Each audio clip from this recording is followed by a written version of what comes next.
All right, guys. Hello and welcome to the Give Me a Whole Yeah podcast. We have a packed stream tonight. Plenty of special guests. We're going to be looking at whether Supernatural Wrestling Gimmicks work in 2023. That is a big question, and we're going to have some big answers from some very cool people. We'll be back after this. God, I just listened to this Whole Yeah podcast. It was terrible. I feel like my ears are gonna bleed. What'd you say?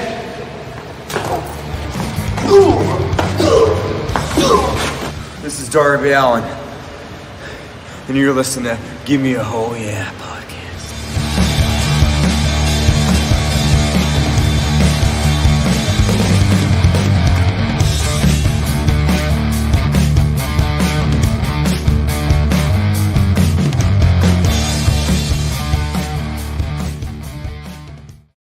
all right. Welcome, guys. Thank you for being here. I appreciate it. We are going to go around and introduce ourselves. I mean, I could do it for you, but does everyone want to have a chance to introduce themselves? I mean, yeah. This is the worst setup to a stream ever. Hello, everyone. Welcome to the Give Me a Whole Yeah podcast. I'm Ant. Today I'm joined by... I'm Dom. And next to him... That's Sam. Yeah, this is so much better, Ant. Good job, man. I thought I'm just going to not do anything and see what happens. No, right, yeah. okay, I'll do it.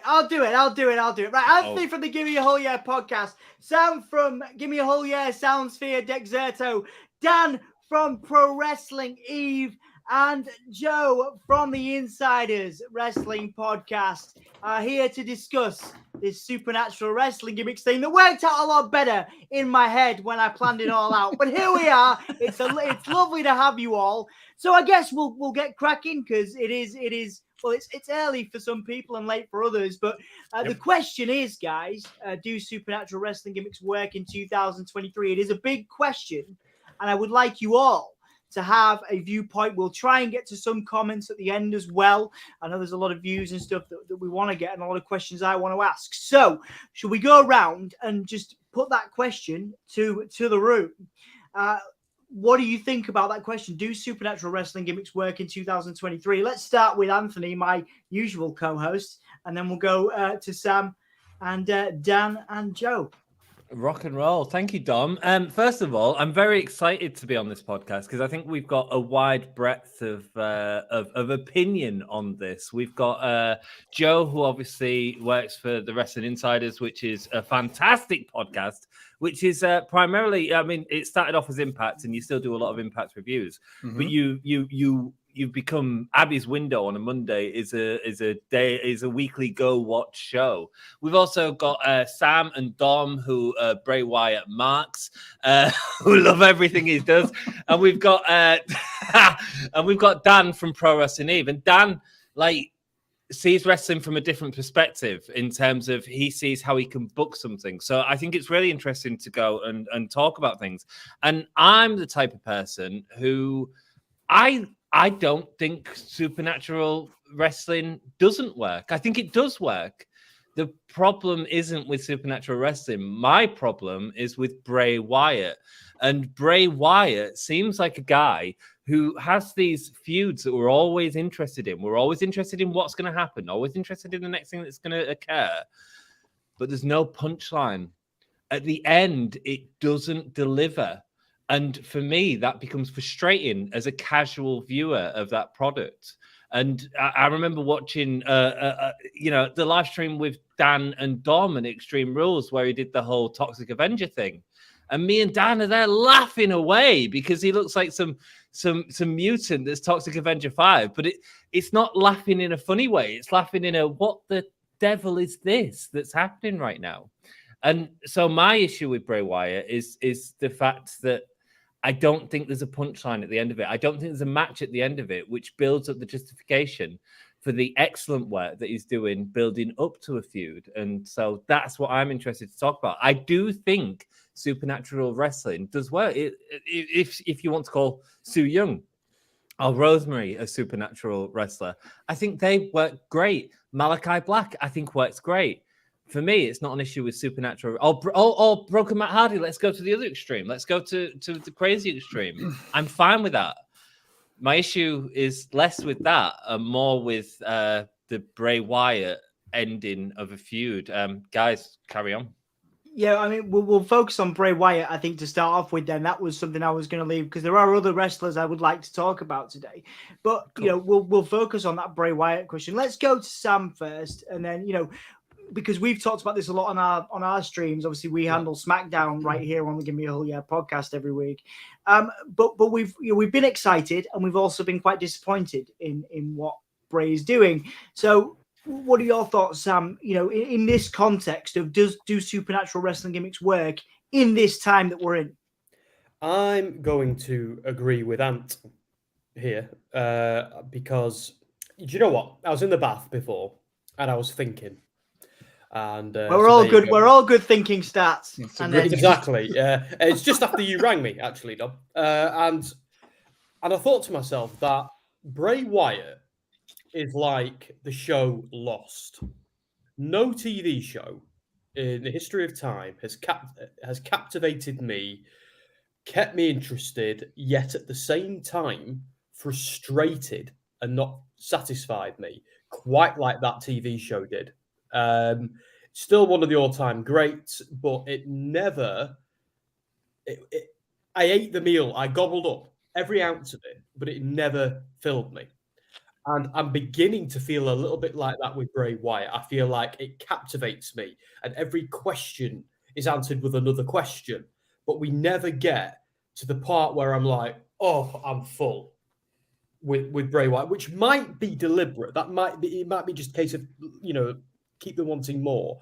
And I don't get that from other guys. I never got that from The Undertaker. I don't get that from Su Yung or the other list of wrestlers you said.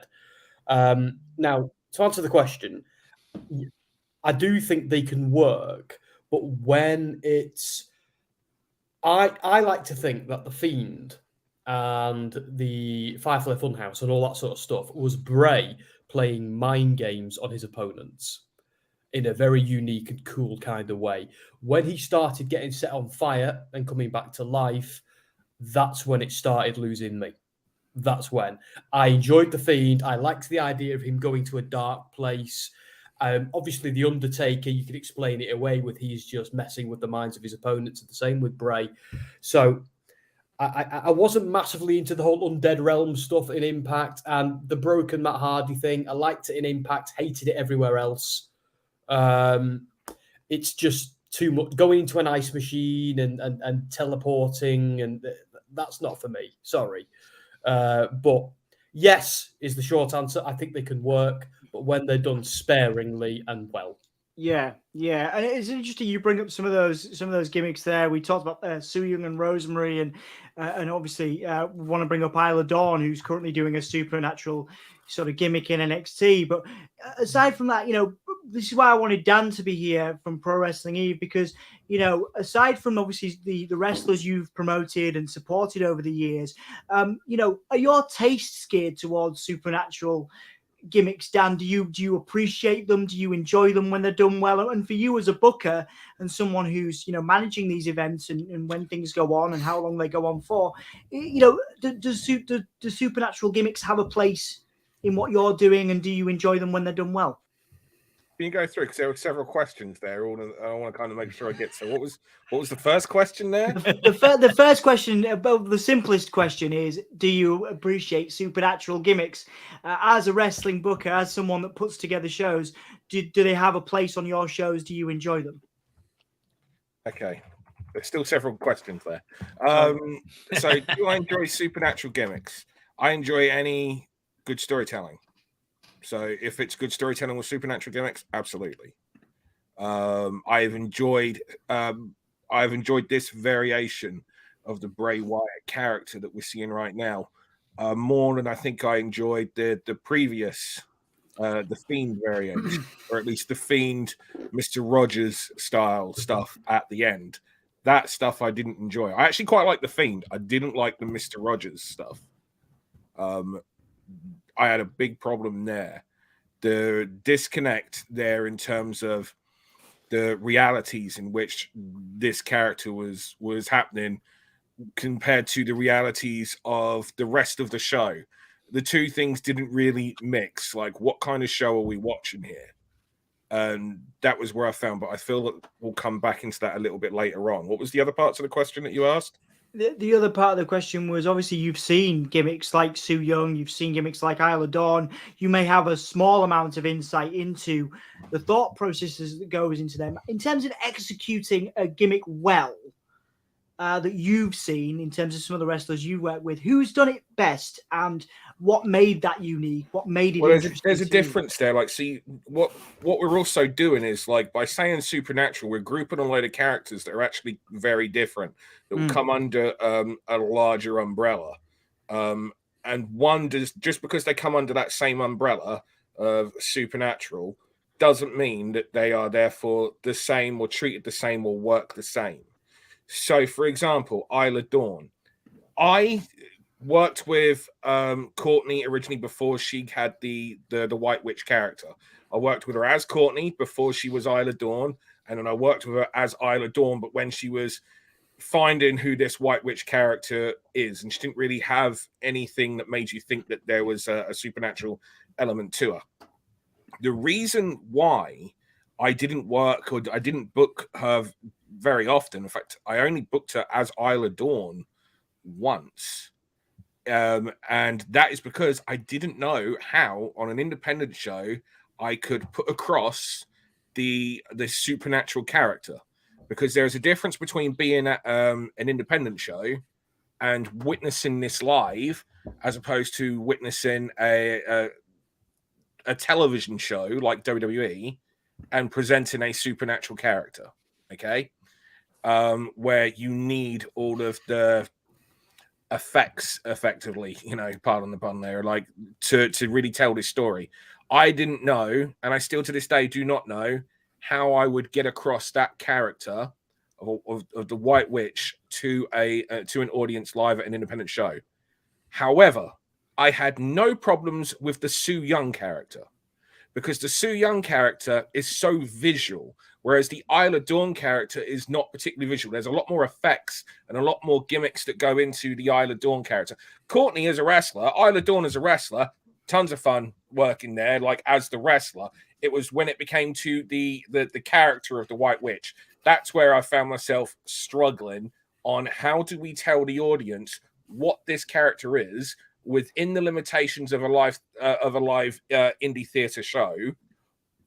Whereas with Su Yung, the second you see her, you get it, okay? Because it's so visual. It's this horror story come to life coming for you. You don't have that with Isla. So they're two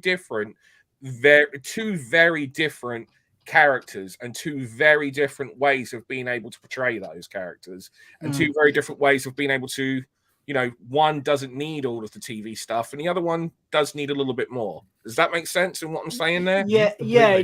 Like how I wouldn't be able to do the Undertaker with the lightning and all of that stuff on an independent show. But it works as a weekly television show. Yeah. It works as a bigger, large scale production. Just like if you go to the theater, there's going to be limitations as to what some plays and some productions are going to be able to put on compared to some of the others.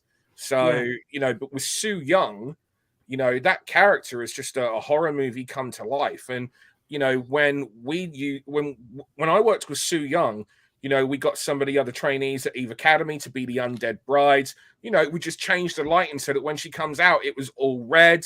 Like there was a lot more that you could do. And she was just so visual, how she walked, how she moved, the way she moved her head, everything about it. And you actually saw people in the audience. If you go back and you watch these matches, a couple of them are actually on the Eve YouTube channel for free. Like you actually see the audience be like, what? Because she effectively became she was effectively being a method actor in that role, and you believed because she believed. And there's just that difference there as opposed to needing television effects. I want to go and watch some Su Yung matches now. So I was going to say, sorry, Anne. I was going to say I want to go and watch some the Pro Wrestling Eve ones are banging, man, especially the Res Gal. You should check them out. But one of the things to add to your point there, Dan, was Isla Dawn, when you was using her as Isla Dawn, was in that early NXT UK phase. And they didn't invest a lot of TV time in giving her a character. They give her a gimmick, but not the time to put it over as well, Dan. Well, she was calling herself like the White Witch prior. Yeah. Like that is something that the person behind the Isla Dawn character is genuinely interested in. Mm-hmm. And so I feel that like she was still perhaps finding that. And at the same time, again, how do you, even from a television perspective, if you look at what they're doing now on NXT, that's not really a white witch. They've just gone down the cliche, you know, they were doing the Papa Shango stuff when I looked on there last, you know what I mean? Mm. So, you know, that's not really going down like the white witch element of the character. And so I just feel like there could be like a disconnect between what the white witch is and, you know, then just making something so easy that those changing the channel, which is really what a lot of television wrestling producers are looking for, so that those that are just changing the channel just click through, oh, I recognize what that character is, which is what you get with someone like a Su Yung. That doesn't mean that these other characters aren't good. It just means they may require extra you know, layers to them for you to appreciate them. You know, like Raven, for example. You just look at Raven, it doesn't look like anything special, and then you get into the story. Oh, that's a cool story. Yeah. Story. Yeah, it's a good point you make. And I mean, there's an interesting comment here from Jody from the Insiders, and I'm gonna go over to Joe here, where, you know, talking about Bray and the character and seeing that live. I always thought it would be really, really difficult once the lights went out for him to run up to the top of the stage and do that bit at the end, you know, where he used to look back at the audience when he was the Fiend. I always thought the practicalities of doing a gimmick like that, where, you know, the lights just go out, but you've still got to get to the top of the ramp in time for, you know, there's a deadline for you to get up there and stuff like that. I always thought it'd be quite difficult. So, you know, the interesting point there from Jody, and Joe as another sort of representative of the Insiders and someone that is part of a weekly show dedicated to Bray. You know, what do you kind of think about the gimmick in terms of, you know, is it working right now from a you know, from a wider entertainment perspective? Because we've talked about how it works in the Insiders community because we're all big Bray fans. But in terms of the casual wrestling fans, so Dan talking about people flicking the channel, you know, flicking over, are people going to be invested in it who are just coming into the product, who are just, you know, just casually flicking through? I think you almost have to kind of turn this question around. And does it work? Or maybe who does it work for? Because I think that may be a little more important than does it work or not. How are you going to gauge it? Are you gauging it by merchandise sales? Obviously, he's selling a ton of merch. Are you going to gauge it by the fans that are coming to the arenas? When you watch him come out, they've got their lights all lit up. They're all excited. They're all cheering. You know, you've seen the dark matches and stuff where he's going out and he's interacting with the fans. They're all kind of going crazy. So what are you judging it by? And, you know, so does it work? Well, does it work for everyone? I mean, I can make that argument about everything in wrestling. Does everything work for everyone? You can look at the big storyline that I guess a lot of people maybe are comparing this to today. Well, not even really comparing Bray to because it's Supernatural, but the top storyline probably in any company right now is the Roman Reigns thing and the Bloodline. And almost anyone would agree to that. So are people going to compare that to what Bray's doing? It's certainly not a fair comparison. They're two different things. One's doing almost a gangster family type storyline, and the other is something completely different. I think what you're looking at here is, I think, first of all, wrestling culture today has changed a lot. I've been watching wrestling for 45 years, give or take. And it has definitely changed where we are a society today of instant gratification. We want gratification now. That's why the dirt sheets do so well, because they give people that instant gratification. They give people the spoilers. They don't have to wait. And I think, you know, what Bray is doing is, it's not more and I love slasher films. I've been a fan since the 80s. And, you know, horror and wrestling for me kind of started with Alice Cooper being involved in wrestling with Jake the Snake Roberts. Mm-hmm. I mean, that's where it started for me because, that came from a Friday the 13th movie, essentially. And so, you know, what he's doing isn't the same, you know, okay, Alice Cooper showed up at a Mania. What did he do? Well, he brought the snake into the thing and that was it.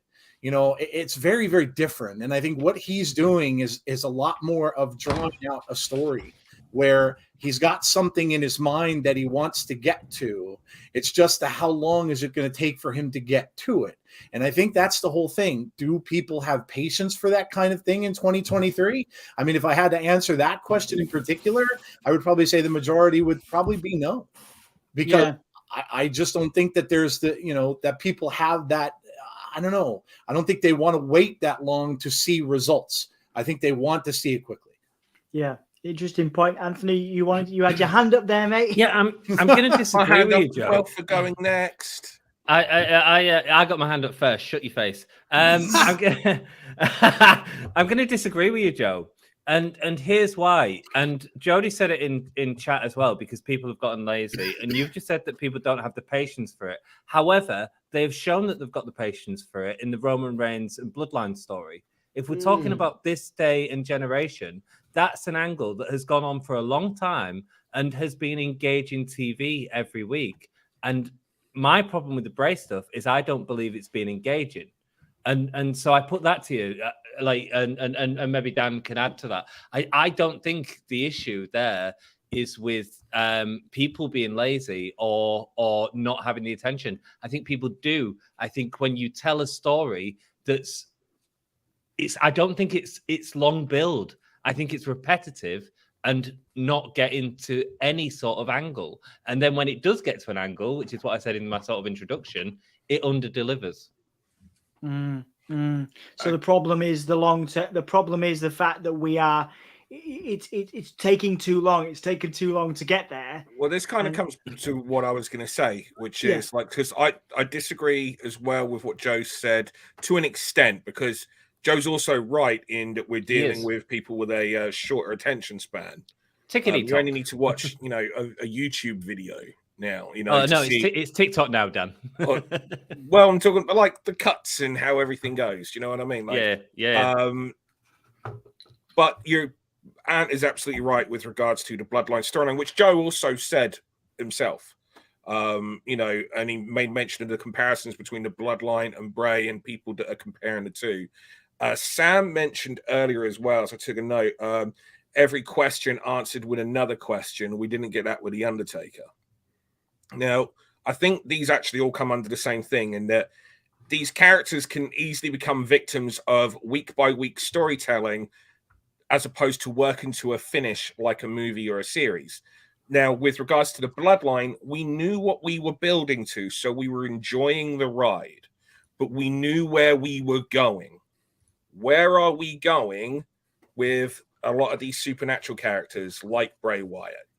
What is the end game? Who is the big hero that stands up to this? Or who is the big bad guy that can take these supernatural? We don't know. And the problem with these kind of characters is that there isn't usually a natural opposition for them that we're therefore building to. These characters, because of the nature in their way, because of the fact that they're unique, an attraction, can easily then outstay their welcome, because you've got people that are writing for these characters week by week, as opposed to with a destination of where it's ultimately going to end up and go.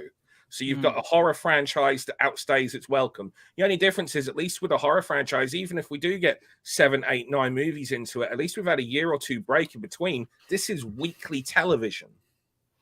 And they don't know where they're going to ultimately with these characters and these feuds. Somehow they need to protect these characters as they go into the next feud, which is difficult with a supernatural character, because you have to overcome the supernatural has to overcome that, but eventually someone has to step up to the supernatural character. They don't know how to go from one to the other. It's a horrible thing to, in a way, but The Undertaker, then having to go away from a year and a half and then spend time as the American Badass was actually really good for the character. The constant evolution of The Undertaker, and also the period of time where it wasn't week-to-week television. That's the other thing. The Undertaker had a longevity because there wasn't week-to-week television really until 1998. Yeah, it made us miss the dead man, didn't it? The American Badass. Before it even... And then he became the American Badass in 2000. Wow, yeah. Really quickly though, are we sure that they don't know where they're going? Exactly, because I've got confidence that there's an element of playing it by ear without a doubt, because that's how live wrestling works. But I actually think they do have a destination in mind. But I don't, and I think WrestleMania, they've definitely got a plan for Mania. And if it blows off there, but like if I'm satisfied after WrestleMania, once Dom covers me in something while we're there, anyway. But then that is when I'll ultimately judge this gimmick. If, however, we all go back to the hotel unsatisfied, boys, that's when I'll agree with Dan on this front. But I'm going to keep the faith for now, anyway. There's the part that I made reference to earlier, though, that was missed in that, and that's not the end of the character. Exactly. So you can get to that point of WrestleMania, but that character still has to be protected to go on to what it does next. Yeah, and then what it does next. I'm kind of factoring that in. I'm factoring that in. And the problem is there's no rest. Evolve. Yeah, like I say, I'm factoring that in. If it was any other kind of television show, you'd never get this. Nope.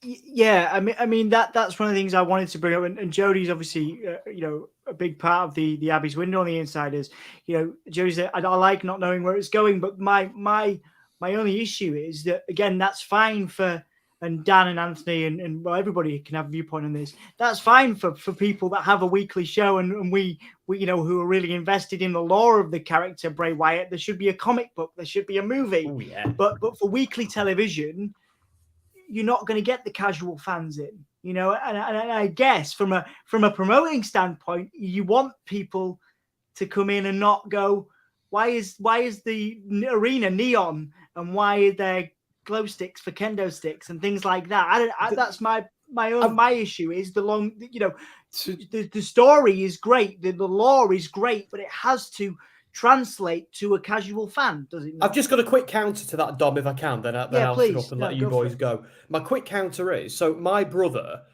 isn't a wrestling fan. I've tried to get him into it, but it's time to give up. It's been decades. However, he is fascinated by this Uncle Howdy stuff, and he was fascinated by the Fiend stuff.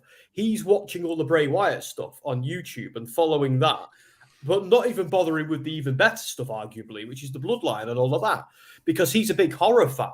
Something in this has intrigued him, and he likes talking to me about it. Now, I don't know if he's going to get deeper into it, but as a casual fan, because he has an appreciation of wrestling, he likes Sting and people like that as well, and The Undertaker, but it has captivated him.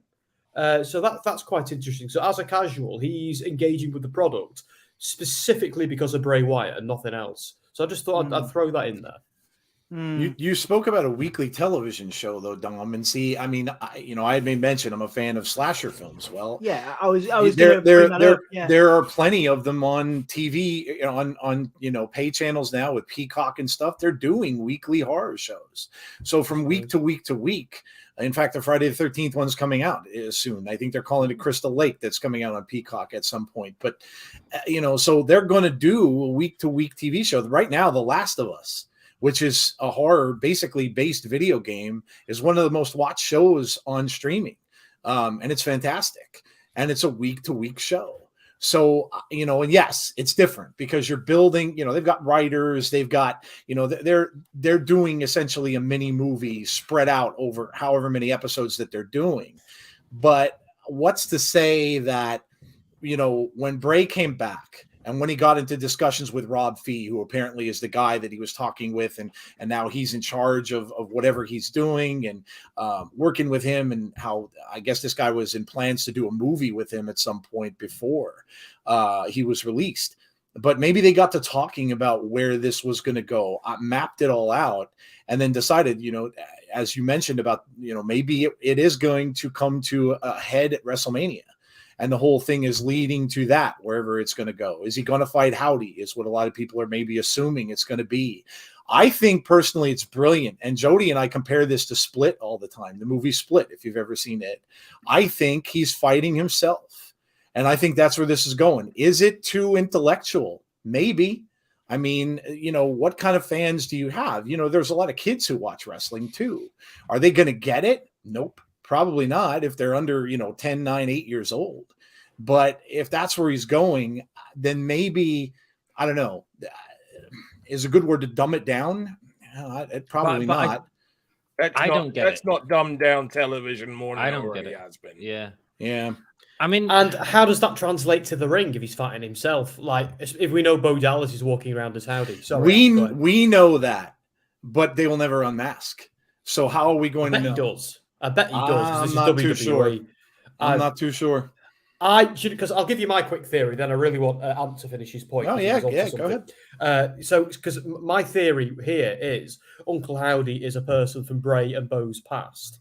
I know they've never acknowledged Bro's his brother on TV, but they can fix that. So I think Howdy is a figure from their past, a bit like Sister Abigail. And Bo has taken on his identity to mess with Bray and bring out the Fiend. That's where I think it's going. And I think he'll achieve that, but maybe by Mania or I don't know, or after that, he'll have to have a reckoning with Bo as Howdy, or maybe this Howdy character will become all consuming for Bo. But I think he will unmask. I think he has to, because I think Bo is the wrestler here, not Uncle Howdy. Uncle Howdy is just a gimmick. And sorry, you were talking, mate. Go ahead. No, it's all good. It's all good. If you don't mind, Dom, really quickly, because Jeff couldn't make it, and he wanted to get a point out. Could I read it? Yeah, real quickly? Please. Yeah, okay, of course. Thank you. So basically, Jeff's take on this is: I think fans today are too impatient, too easily distracted, too easily offended for supernatural gimmicks to work in a sustained manner nowadays. Bray Wyatt is a generational talent. I know folks criticize his matches, but I believe he's a good worker. Obviously, as a talker, he's one of a kind, but folks are impatient that they're missing the brilliance of the story. The Undertaker, as great as he was, wouldn't have the success today that he had in his day. Sure, he gets the huge nostalgia pops, but folks wouldn't be able to fully go on his journey through his stories either. It's really confusing as a horror movie fan. You see the boom in the horror industry, but it's not translating to other parts of entertainment as much as I'd like. I'd like to see more horror elements and gimmicks in wrestling today. Why stop with Bray? Continue to develop a story with Alexa. You have a great opportunity with Asuka. But because fans are whining so much, and these promotions often cater to the loud voices of social media, they're afraid to turn the audience away because of the number of entertainment options out there today. We're not getting Monday Night Wars numbers anymore. The audience is more segmented and distracted than ever. Unfortunately, I just don't think supernatural gimmicks work as well today. Not because of the brilliant performers, but because we as fans don't have the patience and are willing to suspend our disbelief just a little bit more. I completely agree. Can I just quickly say something Dan. on that? He's the gentleman whose point you was raising. That was Jeff, my co-host Jeff. Yeah. So they said that the WWE cater too much to the loud social media audience. Bullshit. They don't. They couldn't give a toss. Your examples are John Cena and Roman Reigns as a babyface for all those years. They don't go by that. They go by what the actual figure, the data and the figures are. Ultimately, that means more. They realize that the hardcore fan has certain elements that they will, benefit from, i.e., they can release tickets at a very high premium price straight away.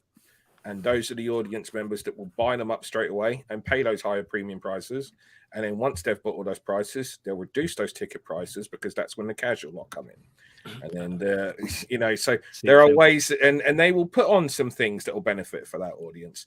But ultimately, they go by what the data and the metrics have. That is the loudest thing that they will always go by. Yeah. I mean, it's interesting those points that you guys are making. I mean, we talked about the Undertaker, and obviously, again, Jeff's wonderful point there about how that gimmick wouldn't work now. And that was one of the things I did want to talk about is why was it then that those gimmicks work so well? Papa Shango perhaps less, but still a notable gimmick. Your Undertaker, your Papa Shango, and those types of gimmicks work really well in the 90s, 2000s. As Dan corrected me earlier, for some reason I was like, the Undertaker was around in the 80s, wasn't he? But yeah, why do you guys think it worked so well then? With the Undertaker is your specific example here, I guess. And to Jeff's point, would that, if we could explore that, would that work now? It'd be interesting to get, Anthony, Sam's, Dan's, and Joe's opinions. Would the Undertaker work in this modern context?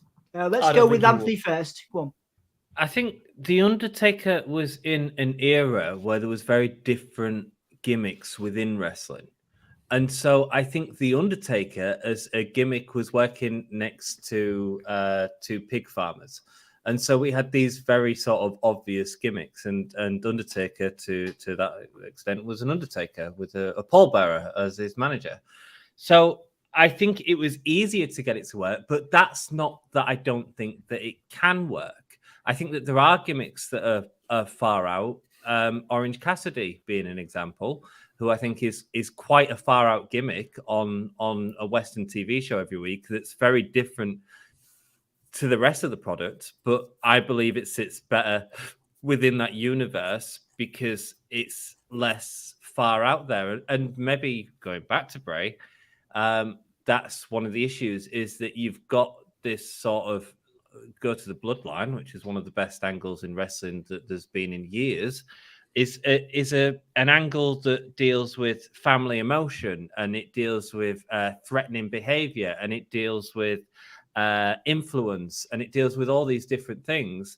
And one of the things you said earlier, Joe, that really sort of stuck with me, and I think you're brilliant, Joe. I really do love you on your podcast. I think I appreciate it. Thank you. No, I really do. I think you're so engaging, and I think you're great to sort of listen to different points and also keep a steady head about them. But one of the things that you mentioned was about Bray with long-term storybooking. And can Bray work with long story? People are not patient anymore. I've followed Bray a little bit, and I had Uncle Howdy attack him in the ring, and then at Royal Rumble, Uncle Howdy helped him, and then after falling through the stage, 5 minutes later, because they didn't give the women enough time in that match, shots fired. 5 minutes later, he was back on the screen saying, what did he say? It was, you think you're in control. My point to that is that I don't think it's long-term storytelling that we're missing. It's storyline points that make sense. You're saying you think you're in control after falling off a thing makes no sense. And that's my issue with this story. So in terms of long-term storytelling, I fail to see how that is clicking to that. Does that make sense? Really quickly though, and I love the point. When you're sitting and watching a supernatural film, does it all make sense? No. Supernatural in itself doesn't make sense. The things that are happening, right? Like look at a movie like Blair Witch. The things that are happening in that film, none of it makes sense. The people in that story are they're finding all this crazy stuff going on. So, the thing that you explained with Howdy being in kind of in two places at once, and he's off the stage and then he's up on the screen. The thing on the screen could, if you want to explain it off as a horror thing, explain it off as an entity. He's not really a person. He's an entity, and it just appears everywhere. It's almost kind of like a demon in a possession movie. You're everywhere. And so, to me, see, that's not something, it's a great point from you, because it's not something as a horror fan I would even think twice about. Because to me, it's like, To bring it back to Dom's sort of initial question about would this gimmick work in the 80s, I think for me, the problem is the universe that WWE established. And I don't mean the WWE universe is in some garbage marketing campaign. I mean the WWE universe is in the products as entertainment that we're watching doesn't make way for that in the same way that it did in the 80s or in the 90s. Sorry, in the early 90s. And for me, that's a problem because this feels very disjointed from the rest of the TV show. But in a way, I like that. I think okay. I enjoy the fact that this is the WWE. I think is the only promotion where this could work. I think Bray Wyatt is the only guy to make this work, and I like the fact that it's different from everything else. The two things that have kept me interested in WWE. To be fair, I've loved WWE since Triple H took over. Since SummerSlam just gone, I've enjoyed it thoroughly again. A couple of missteps, but it's been Bray and it's been Roman Reigns and Sami Zayn, the Bloodline stuff, and Bray Wyatt that have kept me engaged, but for different reasons. When we're at Mania and I'm sat with these boys and we're enjoying it, it's the blow off from those two storylines that I'm there for. It really is. Yeah, it's interesting, and I think that it'll be interesting to ask as well, because I know we've got a bunch of comments to get to, and I know it's late, but I do want to ask about, the issue with the Bray character is now people are already fantasy booking this next gimmick match that's being talked about. There's another gimmick match coming up at WrestleMania potentially, where they're gonna, because it's a sponsorship thing, right? And WWE needs the sponsorship and all the money that's involved in that. I can't remember whether it's a cereal of some sort. It better not be a breakfast cereal match that they're doing. That could be with New Day. Let's not associate that with Bray. But Please, I agree. That's my thing is that. Is there a risk now because of the pitch black match that we saw at the Rumble that the WWE goes automatically to get these gimmick matches? I mean, I think the zombie one was Damian Priest. Damian Priest and The Miz. I know Damian Priest doesn't have a supernatural gimmick, but he's kind of that darker character. Is there a risk now that these gimmick matches are going to be tied to these supernatural characters? Because the WWE needs that money. They want that money in. They're not going to, we've seen that they're going to do it no matter what anybody says on social media. They're going to take that money and paint the arena in neon for a pitch black match and maybe have them wrestle in a cereal bowl at WrestleMania. Is there a risk then that these characters are going to get Can I just interrupt? Yes, please, Daniel. Just because I wanted to come back to a few of the things that were just said earlier that I made notes down, but I couldn't respond to. Which the first one, was that Joe said they're doing weekly horror slasher series. How long and how many episodes are those series? Yeah, they go on for a month or two. I mean, most of the time you get 10, 12, 15 episodes, depending. Right. So we know what it's building to throughout, right? And however, they're hour long as well.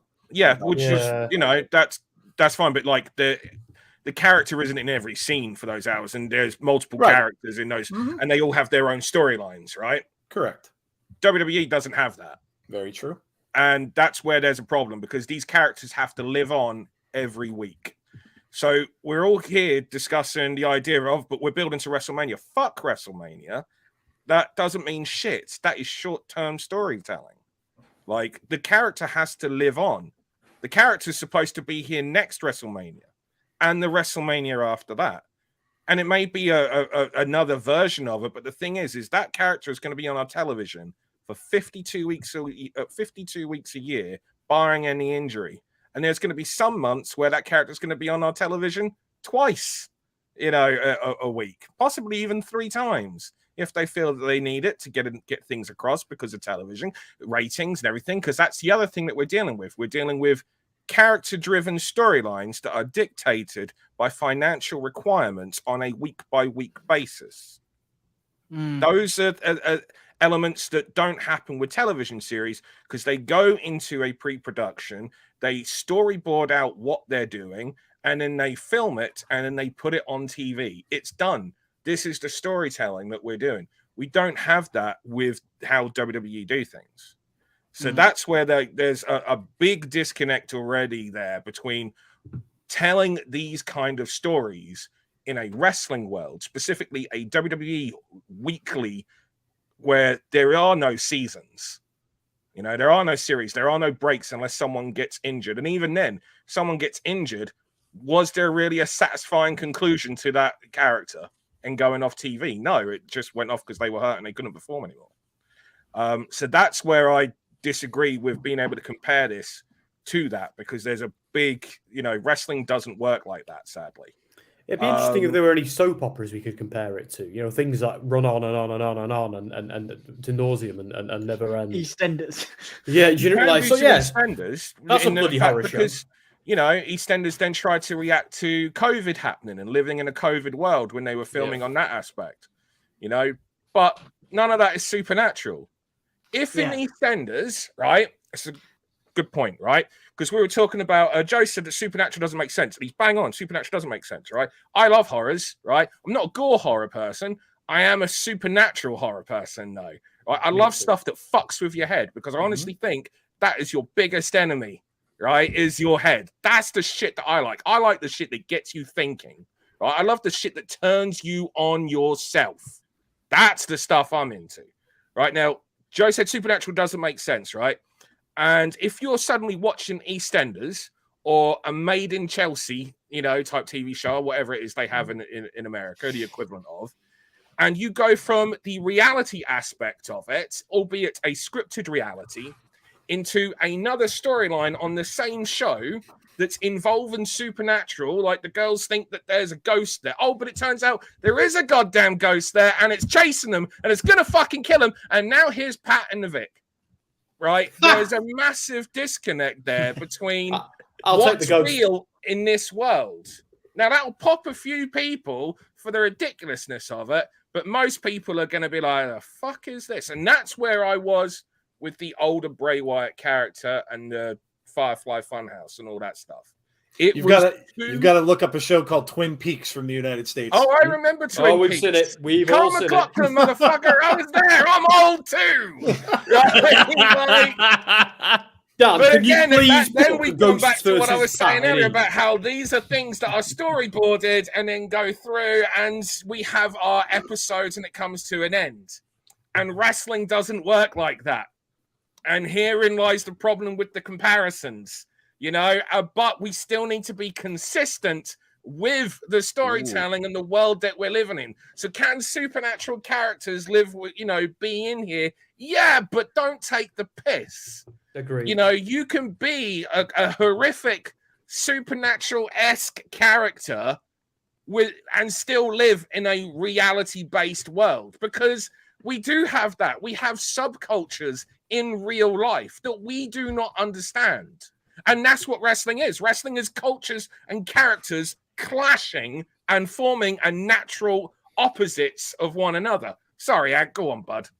No, it's all right, man. But I am going to challenge you here, Dan, because Pro Wrestling Eve recently had Eve at 100, and it was outstanding. And I loved the, what did you call it? The multiverse Rumble. The Multiverse Rumble. Oh, yeah. But to counter your point, how does the Multiverse Rumble work within Eve? Because it doesn't. It is a piss take. It is a. it is a. We're all having fun and we're inviting you in on this. Yeah, you're going to see the performers play characters in a completely different way. That part of the show has no bearing on anything else going on. You see why I'm bringing that up? Because you're saying that that's the disjoint in that, and so I'm questioning you about your own product. Yeah, let's go. DC Elseworlds. They just announced it, right? Yeah. Everything that happens in DC Elseworlds is not connected to the ongoing larger universe that is connected within DC. Yeah, it's separate. So I mean, it's separate. What you're saying is James Gunn was watching Pro Wrestling Eve and came up with the idea because he announced it after. He's blowing me under the table right now. He fucking loves me. Right? That's what I'm saying. Brilliant. But I just thought I'd bring you up on it because I've wanted to talk to you about the Wrestle. It's not Wrestleverse. Multiverse, excuse me. Yeah, no, Wrestleverse. it's purely because again, this is where there's the difference in wrestling, right? Especially from a live perspective, right? From an independent live show where you're bringing people into experience, as well as on television, there's more of a connection between the performers and the audience. Yeah. That because of the world of kayfabe, this is the thing. Like we're breaking kind of like a little bit of a wall here. But wrestling has a habit of calling out to the insecure. Right? Like you'll meet so many people in the wrestling business that are insecure, and you'll meet a number of fans that are insecure that wish they were wrestlers as well. And the reason being is because wrestling is the world where you could pretend to be the person that you wish you were, but because of kayfabe, you can have people believe that that's who you are. And then people start having parasocial relationships with these characters because they think that that's them and they know them really. You don't. That is the biggest thing, and that is some of the most dangerous fandom and fan things that you get is, I really know you don't. Like me and Dan, I agree with Alexis. But a lot of the wrestlers themselves also somehow, sometimes struggle between where there's that reality. Some of them don't. Some of them do. And that's why there's some real screwed up people in the wrestling industry, man, because there are sayings like there's no such thing as lying in wrestling, there's just working. And let's not even go into the speaking out movement and how that all came about. But yeah, absolutely. But it kind of comes around in the fact that you're mixing, like, you know, worlds of reality. Yeah. And that's kind of like what my point, you know, coming back to is like, I do think that you can do these kind of characters, but if you're telling a story that's largely set in a world of reality, of interaction, it's then hard for me to believe that you can jump between fucking dimensions, right? Because that is completely disconnected to everything else that you're telling me. And if you actually bother to like look into the fucking planet and look into all the different subcultures that are out there, there's enough people out there to scare the shit out of people and make people think that that is supernatural or these are just horrific individuals. Yeah, it's a big point. Yeah, it's a big point you make, and you know, very, very interesting reflections there about, again, fandom and things like that, Dan. And thank you for that. You know, I know I've kept you guys, and thank you so much for making the time for us today. Obviously, we'll try and get to some comments as well. Does anybody have anything to add to what we've talked about in terms of, you know, again, that sort of, you know, sort of some of Dan's points there around fandom, around people believing, you know, around people believing this stuff to the point where it can be quite toxic in a way. I know that's a wider conversation that moves away a little bit from the. Yeah, that's not quite what I was getting at all. Just to point out there, like this. My point was on the reality aspects that wrestling is in, and therefore when you start disconnecting and going too far. Yeah. I see, Joe. You look like you were thinking hard on that point. No, well, it just made me think. I mean, you brought up superheroes, comics, and stuff like that. I'm into all that stuff too. But when, you know, if you're a fan of anything, you can cross that line. You know, they all can be believable to an extent. I mean, wrestling itself, are these things that they're doing actually believable anyway? Is the Roman storyline something that is physically happening? Sure, maybe in a gangster movie. Does it happen today? Does it happen in real life? I don't know. You know, I mean, it's something I guess you can maybe assume maybe can still. I mean, you know, in the 50s and 60s, I think probably a little more so. But I think that's in any fandom, really. I mean, if you're a fan of comic books and you're a fan of watching Batman, can you think that there could be a billionaire out there who could be Batman?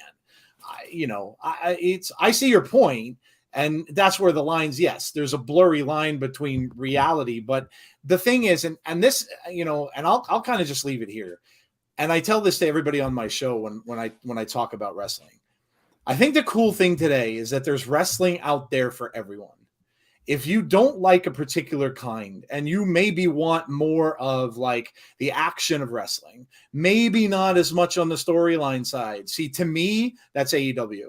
If you like that kind of stuff, man, go for it. And if that's your thing, there's a company for it. If you like, you know, the other things going on in other, you know, there are other places out there. So there's something out there, I think, for everyone. And that, I think, is something that people have to remember. And, you know, when you see a lot of the hate that comes down towards some of this stuff, and unfortunately, the hate is what gets attention, which is the sad thing for me. And that's what I don't like to see. But unfortunately, that's what gets attention on the socials. But, you know, rather than going out there and spreading that and saying how bad something is, man, maybe just watch something else that you like better. I think it's a pretty easy solution. Maybe I'm being naive, but to me, I mean, I don't like something I don't watch, and that's it. So I don't think you're being naive. I just don't understand the relevance. Sorry, I think, like, because I agree completely. I'm just not understanding how we like. Well, I think it's why we're here. I think it's a recap of the whole overall thing. You know, can these gimmicks work? And like I said at the very beginning, I think it's different for everyone. I think as an individual, it's different for everyone. Can they work? Well, you know, in my opinion, yes.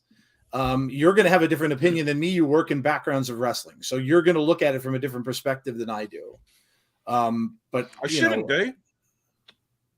Well, there should be a link between, because I should be knowing what the fans want. Yeah, like Yeah. There shouldn't be a disconnect. It shouldn't be that the people in it are wanting something different to the audience, because the people in it should be wanting the same as what the audience wants. What I want is consistency within the worlds that I watch. Like, you bring up the comic books, and it's cool. The comic books are set within their worlds. Right. Once you start breaking those worlds, though, and being inconsistent in the storytelling, that's where there's that problem. It falls apart. Yeah, and wrestling's very bad for doing that. In AEW, we're not in Gotham, but we are in that arena. Yeah, and Gotham will end 2 hours later. Wrestling will not, especially if you go to an indie show. You'll still be there 4 hours later. Early hours in the morning. Right. You gotta get out, guys. To be clear, by the way, I actually think with what we're saying earlier, because as I said, I like this version of Bray Wyatt character. There's a few things I'm a little bit, but I much prefer, because this one seems a little bit more. There's some. We don't know that there's really a lot of supernatural elements in there. We only know what we've been shown. We don't know what it's going to be, presented outside. No, I 100% agree with you. I think that there's more they can do with this one. Yeah. With The Fiend, you ran into a problem where what do you do with a character that you can't beat? And that's, if he's invincible, then where do you go with that in wrestling? So I totally agree. Poor suplex. Well, you see, what's interesting is I'm kind of the opposite to Dan, because Dan didn't like the Mr. Rogers characters, and I actually thought that was the most interesting thing about that character. I loved it, yeah. I don't think it ever played off on TV. I don't think there was ever a connection between the Fiend and the Mr. Rogers characters in the way, as a casual fan, that I saw it. And I think a split personality, which would base it in the reality of what is portrayed to me within the WWE universe, would have been a really interesting thing to explore.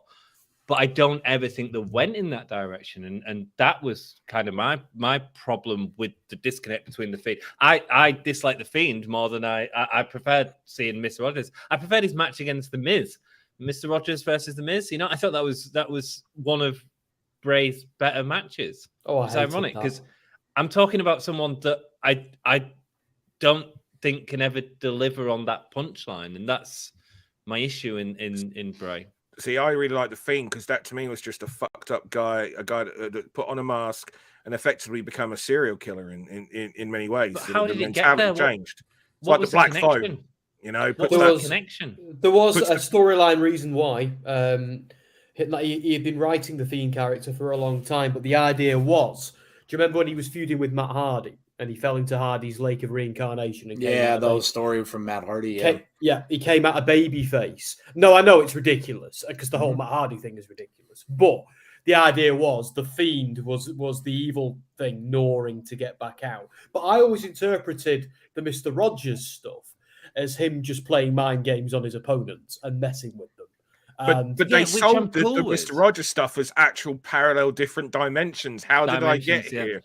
All of that, and then it's just, I'm gone. They ruined it. That's where that shit is not for casuals. There is no way you can show that to people and go, look, it's wrestling. It's great. Look at that, right? Because they're already going to take the piss out anyway, and now you're showing them that. Whereas if you can show them like just good characters that are interesting and are consistent within those characters.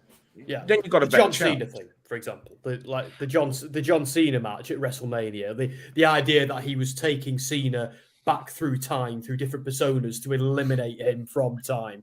Very, very clever, very, very well thought out and executed. But if you're watching that to watch a wrestling show, you are going to be like, "What the hell is this?"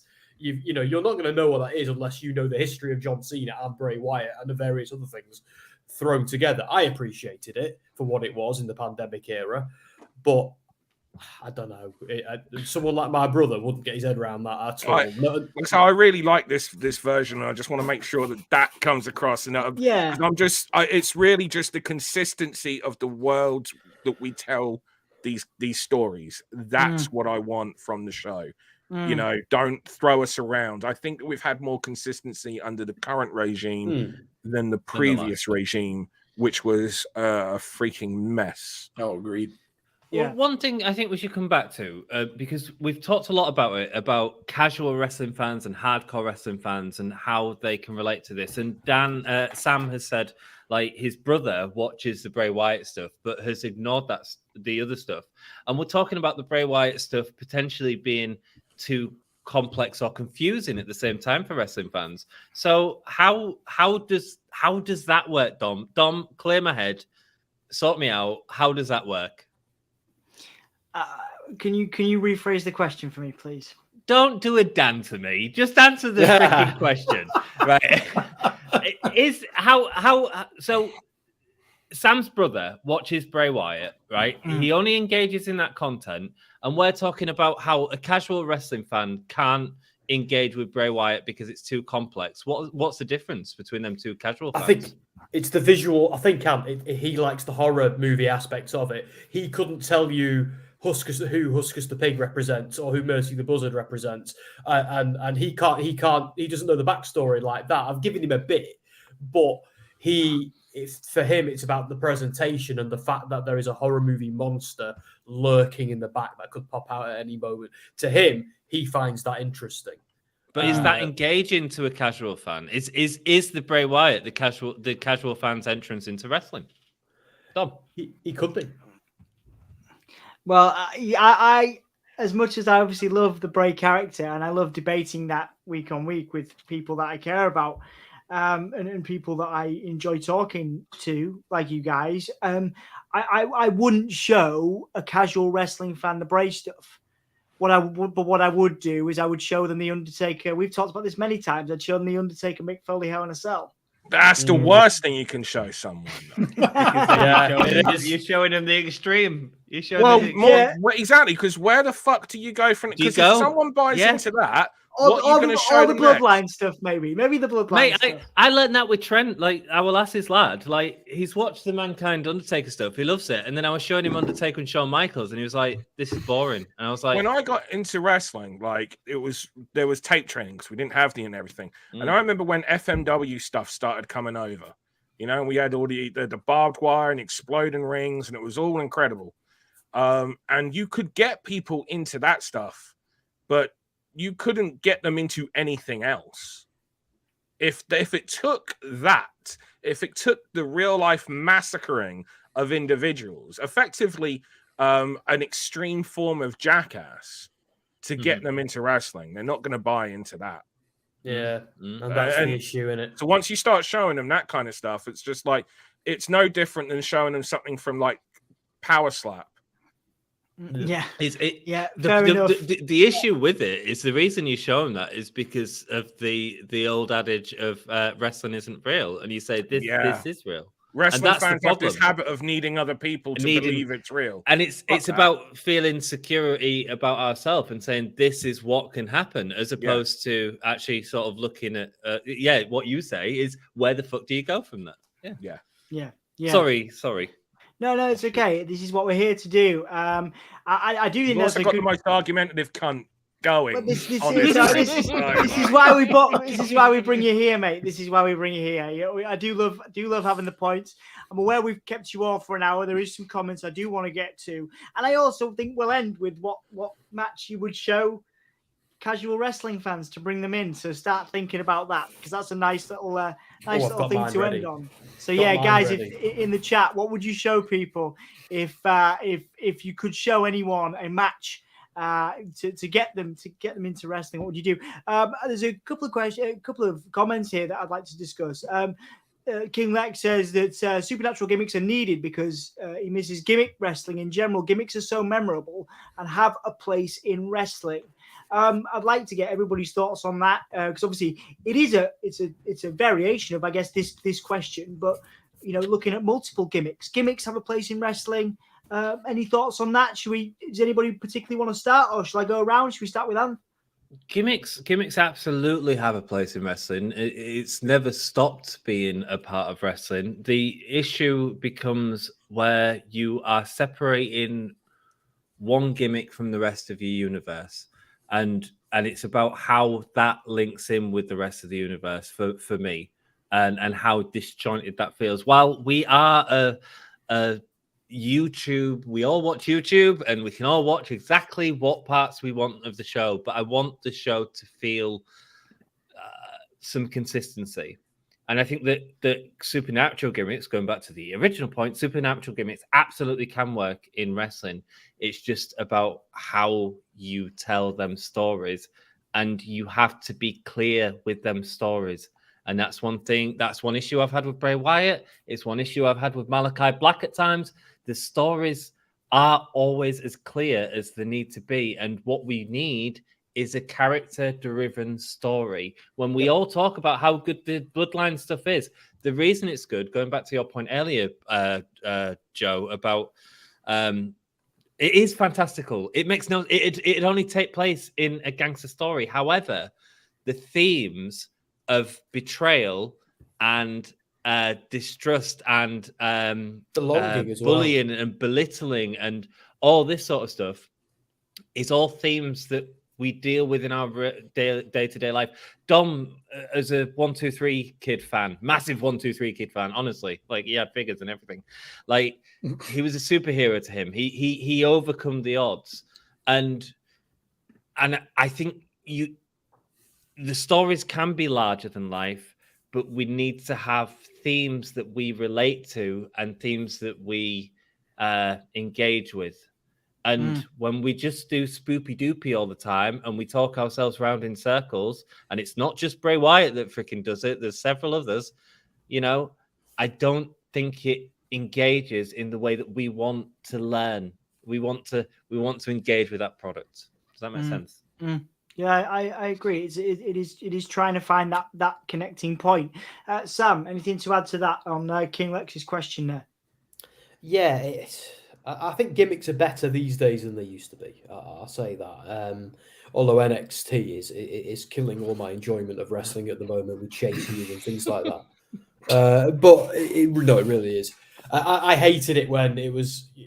Ironically, I hated the gimmicks that led to the Undertaker, which is the greatest gimmick of all time. The idea that you were there in the capacity of your day job. Like, why would, if you're a tax collector, why are you wrestling at the evenings? If you're all these things, why are you doing this? And IRS never worked for me. Yeah, absolutely ridiculous. But I like now that I like gimmicks when they're subtle, and clear. And I think Bray Wyatt is. You know, there's been so much about Bray Wyatt I've loved and has engaged me. I just need it to pay off, because if it doesn't, it's going to be hard to defend. I think that's all I've got to say on that particular question. Dan, obviously you see gimmicks all the time. You know, to King Lex's question, do you have that attachment to certain gimmicks? I want supernatural characters. I do, genuinely. You know, like I am a fan of horror. I believe that there is a way that you can make these characters work. But, you know, like I say, it doesn't mean that they have to travel between dimensions and shit like that. You can make it work without going that far. Someone made a comment earlier with regards to, you know, the mental health aspect of the characters. You know, there's all sorts of things that you can do. You're only limited by the creativity and imagination of the writers. And then sadly, whoever the person is that puts the final line on it. So I definitely think that there's a place for supernatural and, you know, characters in wrestling. Maybe supernatural ain't the right word, though. Maybe we should just, you know, come under more of a horror, you know, rather than supernatural. Because I think Ant at the start mentioned about Malakai Black. Malakai Black is cult supernatural. Yeah. You know, the a point with regards to, you know, gimmicks is understanding the difference between a gimmick and a character as well. What I want is more characters, right? Consistent characters, story-driven characters that have it's very difficult to do in wrestling. And when we talk about, you know, the old days of gimmicks and characters, most of the time it's no different than when people talk about how this country used to be great. Did it really? Or is that rose-tinted glasses and just stories that you've heard and read of people that weren't actually there. Like, with all due respect to everyone here, I'm willing to bet that Joe and I are probably the only people that watched wrestling in the 80s. Yeah. Like, Yeah. right? Yeah. So Joe and I were the ones who like saw what the gimmicks and characters were in the 80s and through majority of the 90s and how they were presented. And the truth of the matter is we didn't see them that often. And the reason why we didn't see them that often is because we had a 1 hour of television a week. The other hours of television were usually just recaps of the shit that we've seen, because the wrestling shows back then were designed to hype you to go to see the local show when the WWF or whoever was in your town. Yep. That is not the world that we are in now. And people like say, I liked it better when we used to see them. We had all these gimmicks and characters. Right. How many matches did you see them wrestle a year? How many pay-per-views were there a year back then? How much content of wrestling did you take in weekly back then? It's different. So all it is people with their, rose-tinted glasses looking back without actually thinking about how the world was back then. That doesn't mean that you can't have those characters in today, but it would not work the same way because they were bit part players that we saw little bits of. We never had to get into depth of the characters like we do now. And The Undertaker, if The Undertaker had come along in 2000, in the midst of the Attitude Era, would we have seen the same longevity, the same story outplaying of that character over the next 30 years that we saw about someone that came in 1990 that we very rarely saw in competitive matches on weekly television, that we very rarely saw in big, weekly television storyline driving angles? No. What was his big storyline driving angle of 1992 in the summer? Oh, he avoided getting stabbed by the Berserker. Lads, I might have to shoot because I've got work in the morning and I'm Nice actually a little bit sore. So nice one, man. Well, you get some rest in. I promised Jess I'd be in bed at 1 a.m, but she'll be asleep, so she won't know. But I better. Yeah, she'll never know. I'm going to sneak upstairs now. All right, mate. Take care of yourself. Right, See you soon. Good night. This was fun. See you soon. Bye, guys. Good night, Bye, Sam. bye, Sam. Good night. Good night, mate. No, really, by the way, Sam's left because he hasn't. See you Friday. See you Friday for SmackDown, folks. See you Friday. We'll go to Joe now for that Absolutely comment. go to Joe. Yeah. In terms of that, from King, that's a great question. Gimmicks, and what do they mean to you, Joe? And again, do they work in that context? I think they're needed, yes, to answer his question. And just like any other thing, really, I think that supernatural gimmicks are needed. I think that they appeal to an audience. And you mentioned mental health, and I think Bray conveys that. I think he's talked about that. When you see him talking in interviews, he talks about that, how these things are part of him. And I think that that's where a lot of this comes from. And I think that's why he appeals to a lot of people that have things like that maybe going on in their lives. And I think that's why they need this type of thing, because it's something they can see to think to themselves, wow, this is a guy who's going through this, albeit in a very weird way. I mean, obviously with the supernatural stuff that's going on, but here's somebody I can kind of relate to. So to say that they're needed, yeah, I think it's a part of entertainment like any other. It's like saying take horror away from films. Horror shouldn't be a part of movies anymore. They have an audience. It's a very popular audience. It's gaining a lot of traction over the last few years. Horror kind of went away. You had the slasher era, and then things kind of died off, changed a little bit, and then kind of went away for a little while. Now it's starting to make a bit of a comeback, but I think it'll always be there in one way, shape, or form or another. And so yeah, definitely, I definitely think that it should stick around, and they should keep it because it does appeal to a very large audience of people. Yeah, like I say, ourselves, and I think the Insiders obviously is very successful because of not only its Impact show, but also the Abby's Window, which obviously Jody, is a part of as well. And in the chat, I do want to do a couple more questions, and then we'll wind it up. And again, thank you all for spending so much time with me, and thank you for the comments. Obviously, we can't get to everybody, but really appreciate you engaging. And one is from Taylor, who is a colleague of Sam's at Dexerto. And I thought this was really interesting because I've often said on the Insiders, I'm just going to take that off because it covers Dan and Joe's beautiful faces. I've often said on the Insiders, haven't I, how a comic book would have been great for Bray's Law. A movie would have been great for Bray's Law. And Taylor's talking about, episodes outside of weekly shows. So like a WWE equivalent to BTE, would that be beneficial in telling the lore of a Bray Wyatt, for example? Do you think that would work in a WWE context? Obviously, BTE is very, has a very loyal fan base. The Young Bucks have built that up for a long time, and everybody else involved. Referencing the QR codes, for example, that Bray did there. I just think that's an interesting point. Do we need more? Would a show outside of what we see on weekly television, just maybe a YouTube only thing, help Bray as a character, for example? Anthony, have you got anything to say on that?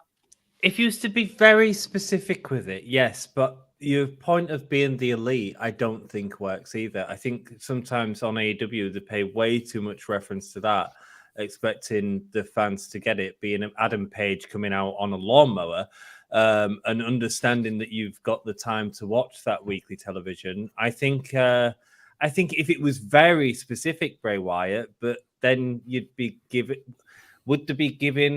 Why not do it on TV, right? If you're going to give away a half-hour YouTube show every week on Bray Wyatt because that's what the fans want, why not do that on TV?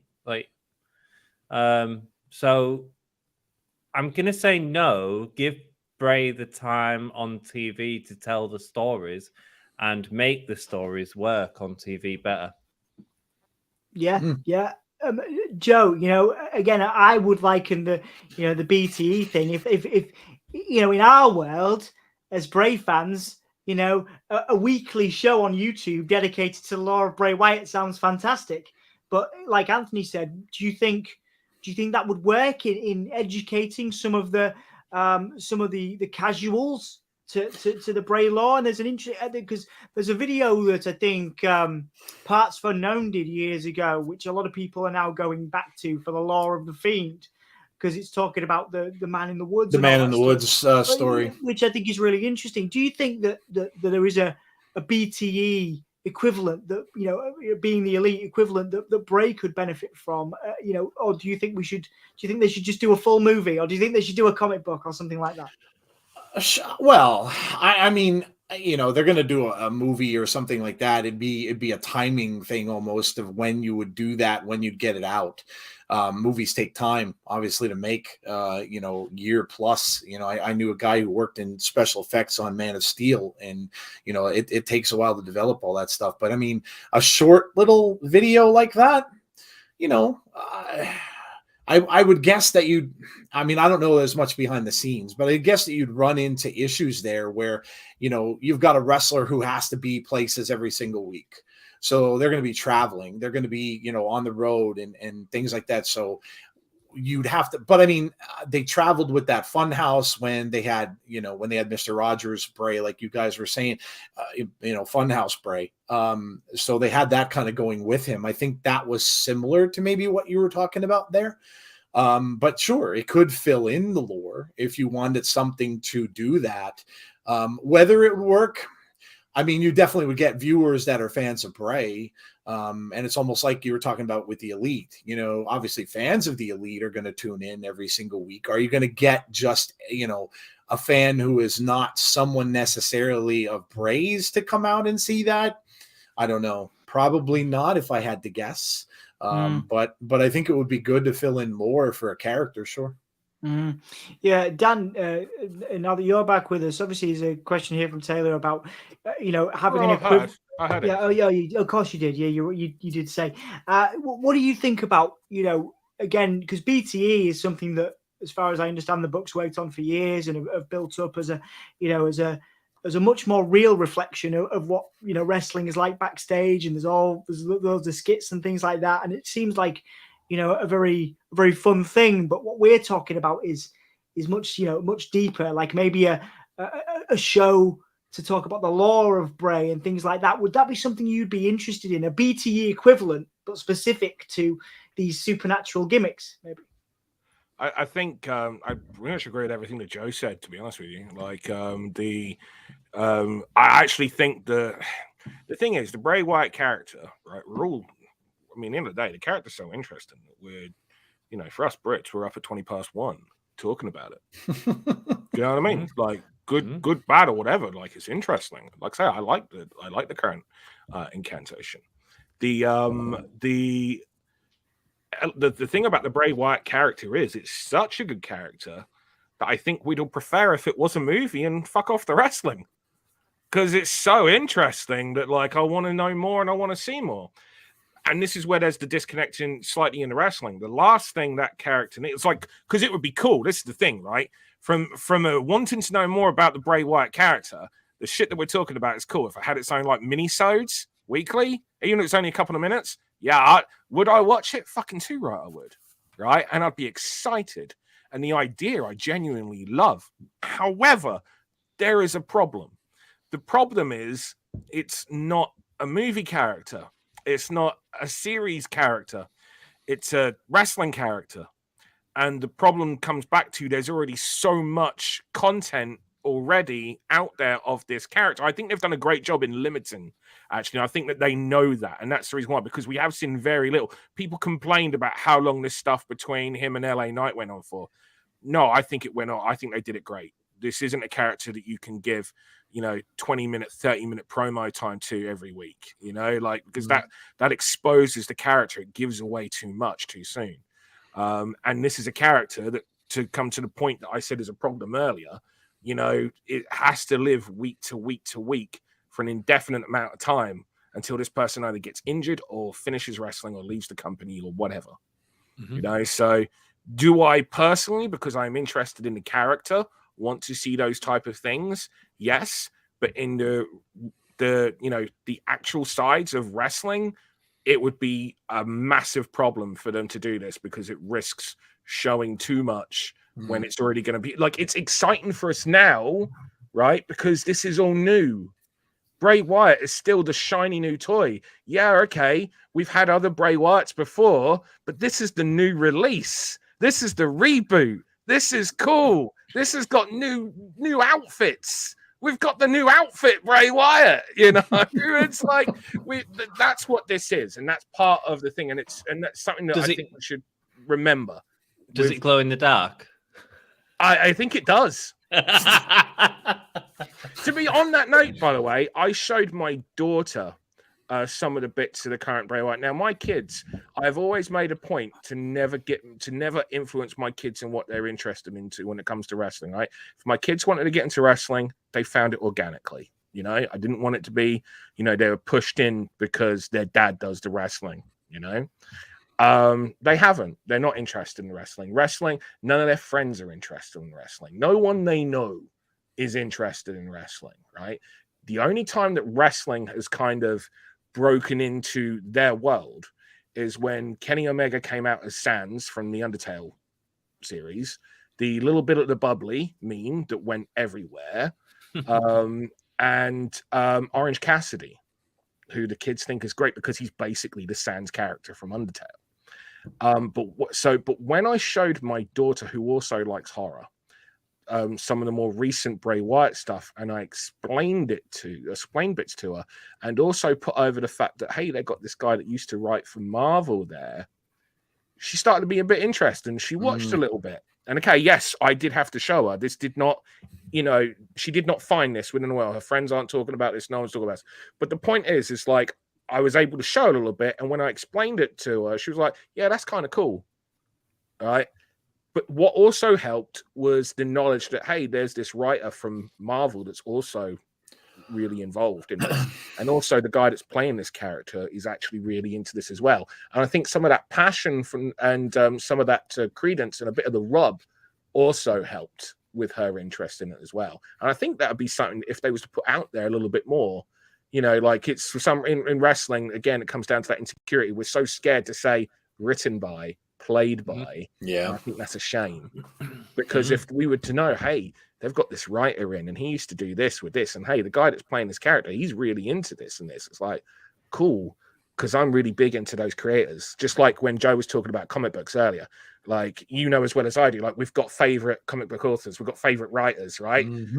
And so even if they go on to work on something else, well, I like that writer, so I'm going to check them out. I think that would be cool if we could have more of that in wrestling, especially on this side. And I think if they was to bring more of those kind of writers in and again, make it a thing of, you know, hey, we've got these people involved now and make that a bit more public. I think you'd probably try to find out you'd actually get more casual acceptance as well, because there's not that hiding of what wrestling is. Great point. Yeah, I always wondered why they didn't make more of a big deal out of Rob Fee joining WWE, and that's an interesting point. He wrote Marvel, a few Marvel specials. I know they were like holiday specials that he did, and they came out around Halloween. So he technically has experience with, you know, writing the Halloween specials with Marvel. Always had the dark characters. You had, you know, Morbius, and you had, you know, some of the horror characters that they would deal with. So yeah, no, you're right. It's something that they really should have mentioned, as opposed to you having to go to LinkedIn to find out this person. Right. I think that's just one of the horrible things about wrestling is that, you know, that's what I've said, haven't I? I've said it on our chats before. I wish wrestling had credits. I really do. Then we'd all accept it more. Yeah. I really think that. Yeah, absolutely. And this is kind of like goes back to like that multiverse rumble. Like, if you ever come to any show, it's only real between the start of the show and the end of the show. Outside of that, it's not real. Yep. Yeah. Because it shouldn't be. You know, I don't want, if I go to the theater to watch Romeo and Juliet, you know, I don't need the people that played Romeo and Juliet to pretend to be dead afterwards. They can come and sign my book. You know, mate, you haven't met the people that have played Romeo and Juliet. Let them die. Just they can only play the characters off that way every night. Different characters. Again, fantastic points, guys. We'll do one more sort of comment. And then you missed out Joe. Do Joe as sorry, well. Sorry, go on, Joe. I apologize. Your thoughts, mate. No, it's I even forgot the topic of what we were talking about because we got all this other stuff. I think you guys were talking about comic books and stuff and that kind of. I just said I agree with them. I think that those people should be credited. I mean, you know, you look at when you sit there and you know those people who sit there through credits at the end and watch through all that and see what everybody is involved with in making a film. And like I said, a friend of mine I know does special effects. His name was never put up on a screen, even though he was working on special effects for a movie. So, you know, I don't see why not. People can then go and look what that person does, go check out his comic books, and then maybe get to know that person a little bit more. And like you said, maybe it would help them, you know, us bring in some more people that maybe just casual Marvel fans would be like, oh, cool, this guy did some stuff for Marvel. And then all of a sudden, you know, I'm going to go check this out.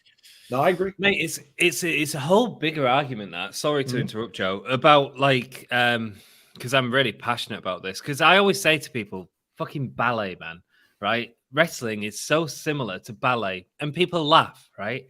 People think it's a joke, and I'm like, you know, when Darren Aronofsky wrote The Wrestler, it was written to be a story.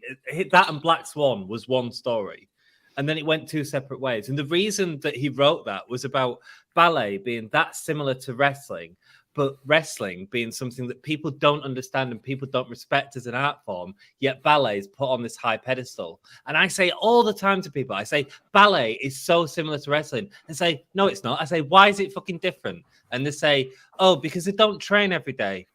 Are you kidding? Have you seen these wrestlers? Have you seen? Oh yeah, but they just make it up in the ring. Do you know how difficult it is to improvise? Do you not realize that wrestling is an art form in exactly the same way ballet is? And this is why what you're saying, Joe, is so interesting, and Dan, about wrestlers, about people being acknowledged for that, because I think it is something we should acknowledge. We should acknowledge it as an art form. It is a performance art. It's not a sport. It's a performance art. It always has been. And That's what. Well, it started off from betting, right? It started off as a, but it's a performance art now. That's what it is, and it's no different to ballet, and it's no different to Marvel Comics. And so when you talk about this writer, he should absolutely be acknowledged. Absolutely. Yep. Well, that comes down to the fact, as I said earlier, about wrestling and the insecurity has to be real. Yeah, man. Fucking and that's an issue from years ago until maybe that's the best thing Vince ever did for us. You know, maybe the best. Yeah, but thing he didn't Vince want to ever do did. it enough. That's the problem. Yeah, He only wanted to because do he it got- to save him on the tax. to get a tax break. Yeah, exactly. That's it. But maybe that is the legacy of Vince McMahon. That maybe he is the person that eventually turned wrestling into an art form that it is. Sorry, Joe. Carry on. No, you're fine. Yeah, it's a big point. There's a couple more. Again, thank you guys for this, and obviously we could talk about it more for hours. Thank you for everybody engaging. C says something interesting here, and I want to start with Joe on this. He says casual wrestling fans can engage with Bray. My channel, The Insiders, Abby's Window, always see casual audience wanting to debate and theorize, and I think that's a really interesting point, because I found The Insiders as a fan. And I wanted to theorize because I wasn't a casual fan of Bray Wyatt. I was interested in the theory, and that's how I found The Insiders and by extension C as well. And I wonder, you guys, you know, I guess not I'm saying C is wrong, you know, because obviously I know he does wonderful work in the Bray Wyatt community, but, you know, do you agree with that point? Like casual fans, you know, and sort of, you know, the people that show up to The Insiders, Joe, for me, they're people that tune in every week. They've thought about the theories, they've thought about the intricacies, and that's wonderful for us, but I don't see them. And then this is, like I say, there's not me saying that anybody's wrong here, but I don't look at them as casuals at all. And I this is what I mean. I think Bray's character and a lot of these characters and gimmicks, they require this extra thought that casuals just don't have the time to do. And I know we're going back a few steps because this is a wide conversation, but I don't know, as someone that is co-hosting The Insiders every week and Abby's Window, you know, your thoughts on that comment from C there, and obviously welcome C as well.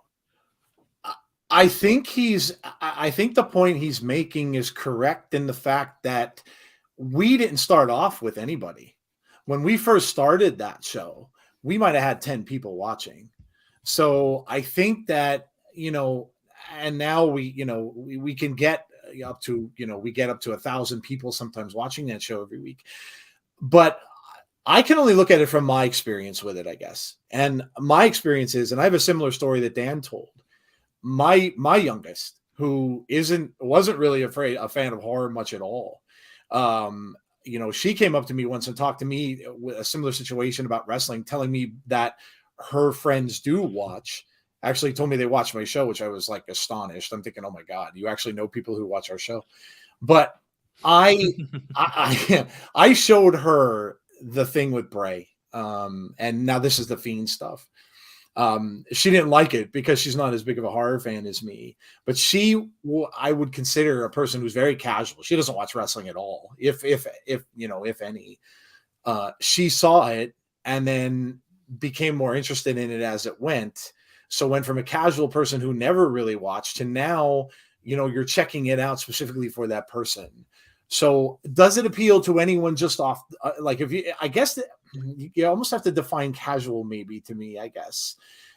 You know, a casual fan, just someone watching maybe for the very first time. Are they, you know, and I guess it goes back to the beginning of this. Are they going to get it? Are they going to know what he's doing? If you were to start this coming Friday, whenever Bray's on SmackDown, you're going to start watching this coming Friday, first time you've watched, and you see what happens there. Are you going to get into it, or are you going to be confused by it? But I think what C's saying is, maybe as opposed to some of the other wrestlers that we watch, what he does, and maybe it's funny because maybe we're all kind of saying this indirectly as something that we want them to get better with, but because it's left open, does this allow for more things like C's talking about to be more for people to theorize more as opposed to it's not going to be water cooler talk around, you know, in your place of work talking about the bloodline necessarily. Oh man, you know, is this going to happen? Is that going to? I don't know. I think the thing that Bray does is I think he makes people kind of theorize more. Now, whether or not that's because they're not giving us enough, or whether or not it's just a part of what that is, and again, the supernatural gimmicks that we're talking about. I think it just has more people interested in what could happen. Now, a lot of these theories never come to pass. That's the fun about theorizing. But I think that's also the problem. Right. I mean, you could theorize, and then what you theorize sometimes is better than the result. And then that could run into problems because then all of a sudden you're let down. Then you're thinking that it's going to be something that it ends up not being. And then, you know, then that upsets people, and then they may turn away from it. They're like, well, this is what I thought it was going to be. It didn't turn into that. It's the same thing as if, you know, when a movie comes out, right? A big, you know, a Marvel movie, a Star Wars movie for me, when a big movie is released and you go in it with these high expectations. All right. For me, it was the sequel trilogy of Star Wars, because I saw the first Star Wars when I was 8 years old. So when the sequel trilogy came out, I loved the first one. I liked Force Awakens. A lot of people didn't.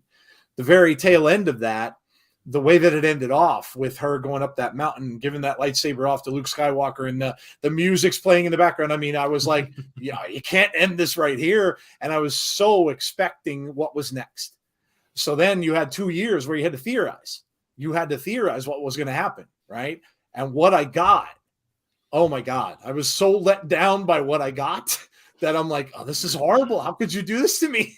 And I think that's a situation where you're theorizing, but my theories in my head were nothing to what the director actually did with it. And then I was extremely disappointed in what happened. So yes, you can run into the dangers of that, where they don't exactly know. They're theorizing as to what's going to happen. It's fun to theorize. And that's where I agree with C. I think a lot of us get that when people are coming into our chats, they're sharing their theories. They're sharing their theories with him. And it's very fun to do. But yes, sure. You can have people that will do that and then become disappointed because it's not what they expected or what they thought it was going to be. Yeah. It's a wide conversation, and I really appreciate everybody kind of bringing their viewpoint in. Obviously, seeing having a conversation there as well. Anthony, you've got a point. How did you guess?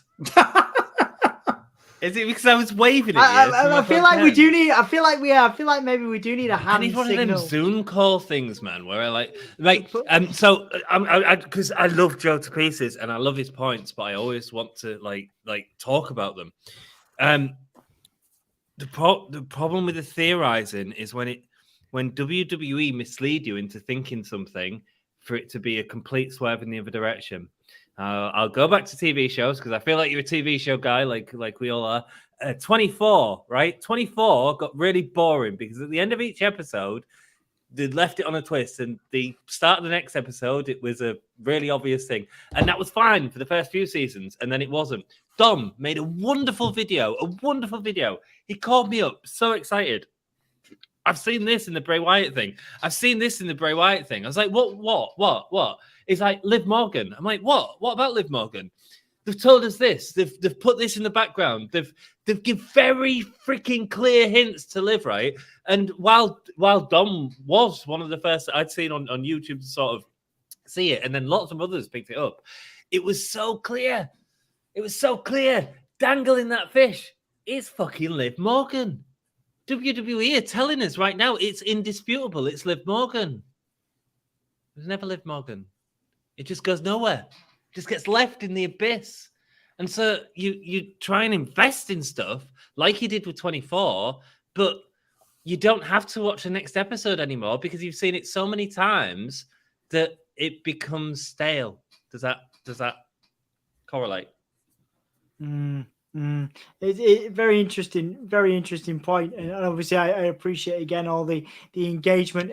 Taylor said Kofi Mania could have been good, and we all felt good about it until Brock. Yeah, again, these things can, people can turn on these things. We were all so excited for Bray Extreme Rules. We were all so excited for Bray and Liv Morgan to partner up, but again, they dropped the ball on those things. I would say. Not necessarily the Bray stuff, the recent Bray stuff, certainly the Liv stuff. The recent Bray stuff is to be continued. But yeah, thank you guys so much for spending the time with us today. Obviously, there's more we could talk about, but I know it's 1:45 a.m. for us. So again, it's we'll almost try like we've been covering a wrestling show. I mean, I never stay up this late normally.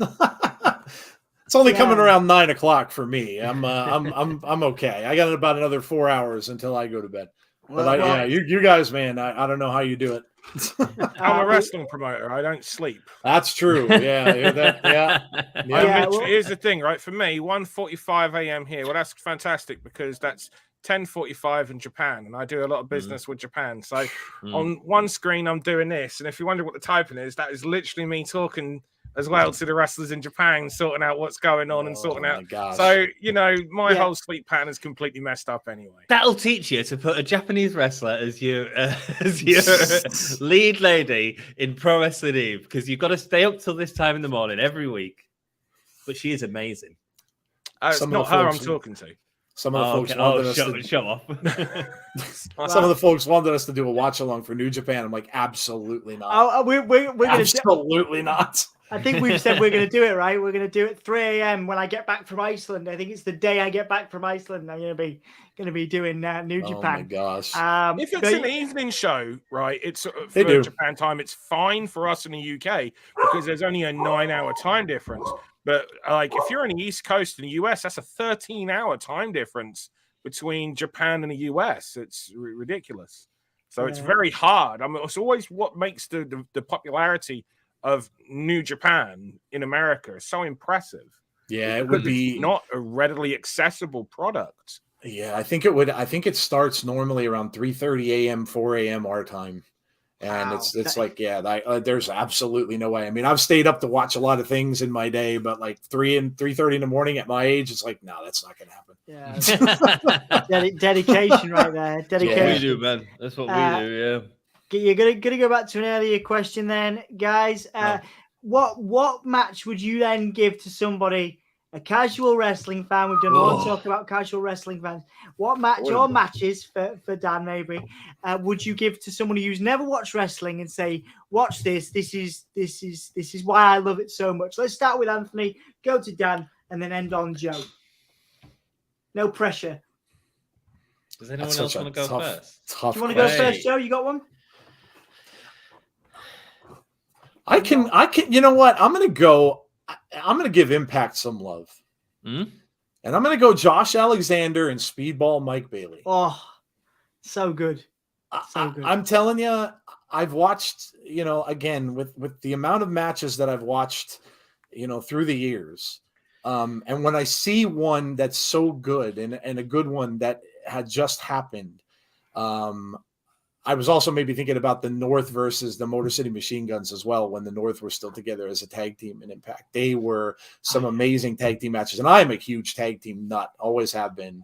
But I would have I'd tell anybody to watch those two matches. If you are, you're coming in to watch wrestling, maybe you never watched Impact, and I would tell anybody, go back and watch those two matches, because I think both of them were phenomenal. The matches that Motor City and the North had over the course of time when they were in their feud, and then that match with Bailey and Alexander, which turned out to be almost an impromptu Iron Man match, just fantastic. They were just both fantastic. Yeah, so good. And I'm going to take a moment to do a cheap plug that we've got interviews with both Speedball and Josh right here on the channel. Sam's done a brand new one this past week with Josh Alexander for our new channel, Wrestling Sphere. He's a great guy, man. He's been on our show twice. We had him on a New Year's Eve show with us already. So, yeah. He does everyone. He does everyone. He's great. He's fantastic. He's fantastic. Yeah, absolutely. He's fantastic. Absolutely. Okay, then, Anthony, Dan, who wants to go first on the match you would give to a casual to get him into wrestling? I'm going to go Adam Page and John Moxley from this week's Dynamite, because I get Dan's point.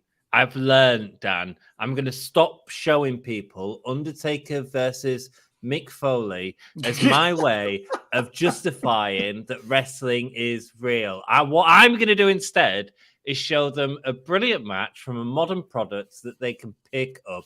I was even going to go John Moxley and Adam Page because I think that's a cracking story right now, or Jamie Hayter and Emi Sakura because they had a banger the other week. But the problem with Emi Sakura and Jamie Hayter is where do you go from there? Because that was fucking good, man. That was good. God knows where they got the idea of doing it. Where did you get the idea, Dan? Oh, well, I actually do know the real reason, but I'll get in trouble. Dan, you put on Emi Sakura and Jamie Hayter, absolutely fantastic match, and then they recreated it on Dynamite. Not quite as good, but still. Two different, no, because Emi Sakura is a different character there because she's having to work for a Western television audience, which is different than absolutely. So that's the reason why that was different, but still very, very good. Very, very good. So go on, Dan. What match would you show to people to get them into wrestling, dude? Who here's been in a real fight? No. Right? We all have. Right. Oh, not Dom. I'm not. Dom, man. No, man. Okay. No, all right. No, he don't get in fights. At any point, have you grabbed a hold of the person you're in a fight with's wrist and attempted to throw them into something, expecting them to come bouncing back at you, enabling you to put your head down and them to keep running for you to then flip them over you in a back body drop?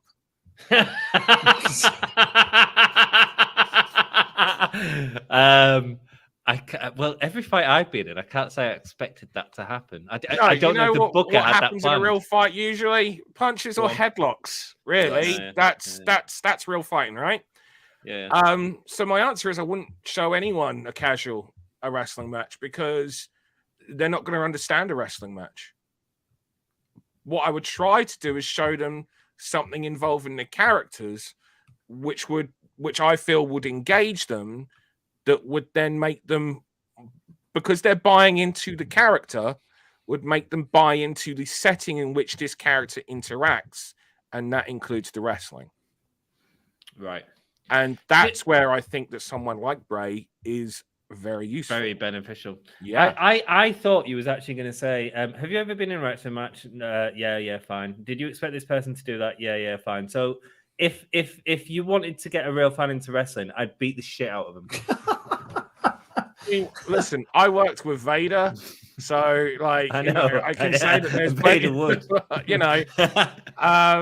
It's that's the simple answer to it. Is just like, in order to get into, if you take away the characters from wrestling, it's people in their pants rolling around pretending to fight. It's very true. Yeah. And it's it's very true. shit. I would never have watched Impact if Jeff hadn't suggested to me watch, because I haven't watched in years. And when I started watching, I gravitated right to Rosemary. I gravitated right to Sue Young, and I was hooked. So you're 100% right. The reason, right, with Eve is the only regular women's wrestling product in the entire Western world. Why is that? Like, we all know of Shimmers and we all know of various others, right? But Shimmer only ran twice a year, right? That's not to take away its impact or anything. This is not a slant on that, right? But the reason why is because, like, with regards to these women's only products, is they catered specifically to wrestling fans. Wrestling fans that know about the indies and all of that, it makes up about this much, right? The overall wider spectrum makes up, far more viewers, which is the reason why the viewership right now between Royal Rumble, WrestleMania, we all know is going to be far bigger than it will be come Survivor Series or come October or whatnot, right? Because it's the point of year where you can get. Now, my benefit of being in this is I targeted Eve as being a night out. So, but I feature wrestlers who are the best in the world. Like, that's why I'm talking to wrestlers in Japan right now. You look at my shows, it's like you just said, Jamie Hayter and Emi Sakura. I was doing that match 5 years ago. Tony Storm and Meiko Satomura was doing that match 5 years ago.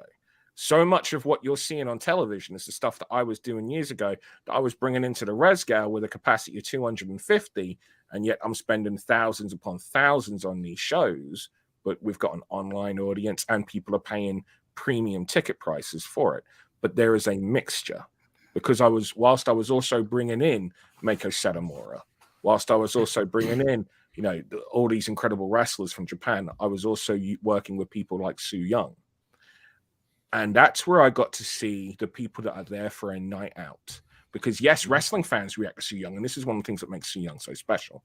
Wrestling fans react to Su Yung, but they react to a completely different way to someone on a night out, to someone that's just there as a casual person that's there because of that character basis.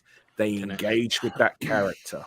They, and that sold them and made them. Now, there were other characters that they engaged to as well.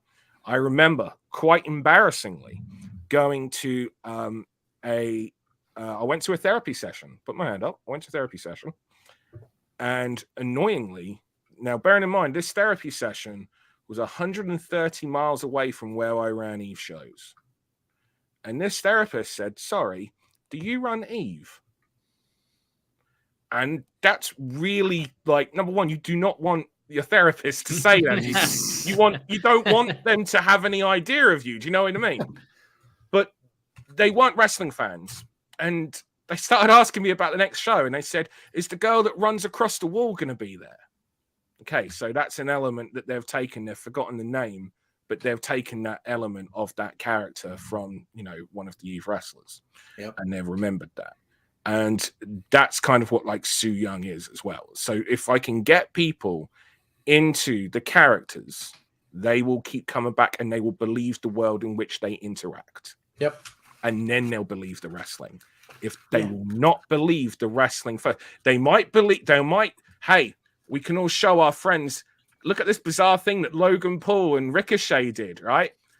No, but then they're going to watch again. I bring back Power Slap. I bring it back in GIFs. They'll watch the GIFs. They'll watch the little, like, isn't this crazy? Like a Jackass style episode. Mm-hmm. But you need them to engage in the characters and the personalities, and then you got them. So that's what I would look to do. Would look to show them something involving the characters that I believe would hook them, that I believe that would then, bring them into understanding and believing in the world in which these characters exist, and then I got them. Yeah, man. And that's what we need. And that's what we need. What we need is Sami Zayn versus Johnny Knoxville at WrestleMania. That's what we need. I love that. I thought that was that great. was great. That was a spectacle. It was fun. It really was fun. It was fun. Right. It was fun. That was my favorite match of the whole weekend. Hey, when you look back at it, look what it's led to with Sammy. Right. I mean, if he came from that and look what he's gotten to now, hey, you know what? And it might be that the hardcore wrestling fans, maybe some of the most hardcore wrestling fans. Hey, I've worked with Mitsuharu Misawa. I've worked with Kenta Kobashi. Right. That is something. The people that I have worked with is when it comes to major names, it's far bigger than the people that I haven't worked with. And I fucking loved that match. And it made sense because it was presented in a world where this jackass made sense with the wrestling aspect. Yep. Yeah. Beautiful. Oh, interesting. Bringing it all back around. Yeah. In next week's episode, we talk about Johnny Knoxville and should he be a pro wrestler for full term? No.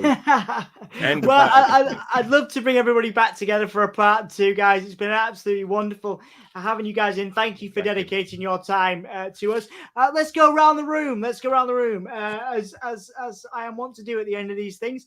Is there anything you guys feel like I've missed that you want to say? Anything you want to plug before we finish up today? Let's start with Joe, and we'll move around to Dan, and then end with Anthony. I just appreciate being here. Had a blast with you guys. I think it's great to get different perspectives. Something like this is always a good thing for people to come out and watch because it lets everybody hear that, people can actually talk, have differences of opinion, and can still end up, getting to the same end, the same results. So I really had a blast. Again, thank you for inviting me. Come out and check out our show. It's Insiders. We are Insiders Pro Wrestling. We're pretty much on every social media. We have Impact Wrestling watch-alongs every single Thursday. We have, of course, Abby's Window on Monday, which is all about Bray Wyatt. And then we do watch-alongs for pay-per-views and stuff like that as well. So, yeah, come check us out. We have a great community. We're proud of that. Very inclusive. All the people who come out and watch our shows. So, and we're happy to have Dom on board with Abby's as well. So, yeah, come check us out. And thanks for having me. Always a pleasure, mate. Always a pleasure. Dan, Anything you'd like to promote, and anything you think I should have touched on that I missed? Ask the promoter what he wants to promote. It's a dangerous question, Dom. It's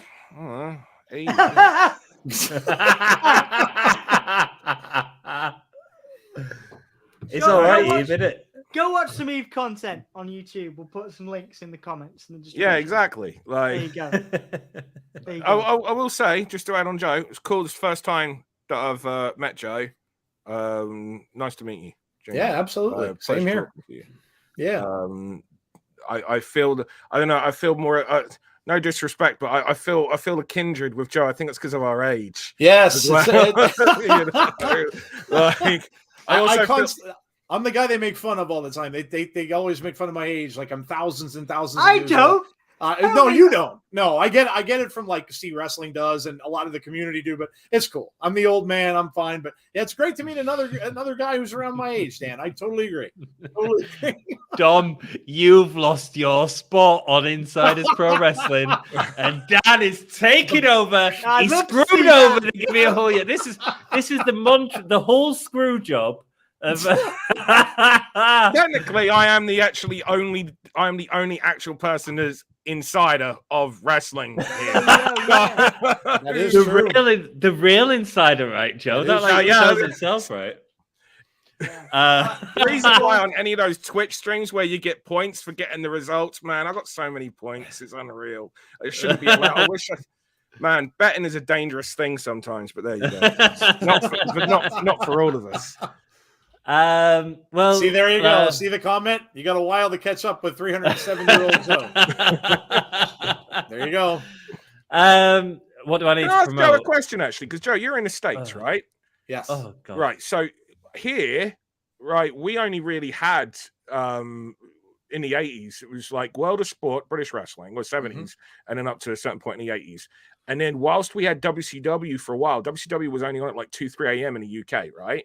Yep. What did you always grow up watching WWF though? Because you're so character driven, you know. I did. Now, did you ever watch NWA or USWA or anything else? And it's funny you mention that because Jeff and I, when we both got together, Jeff was from the South, so Jeff could watch NWA, whereas I couldn't. All we had up by me was WWF. And every now and then I could see some other stuff that would air very, very late night on ESPN when ESPN first started, because they used to show wrestling 1 o'clock, 2 o'clock in the morning. And you would see sometimes some matches from the territories. So I'd get to see some stuff like I've seen matches with Ric Flair. I've seen some stuff with Dusty Rhodes. I don't know where they were exactly getting them from, but they were showing them late night. So no, I am very, very character driven because of watching all the WWF growing up. Yep, absolutely. Is your partner that you was talking about? Sorry, I'm terrible with names. Jeff, kids, right?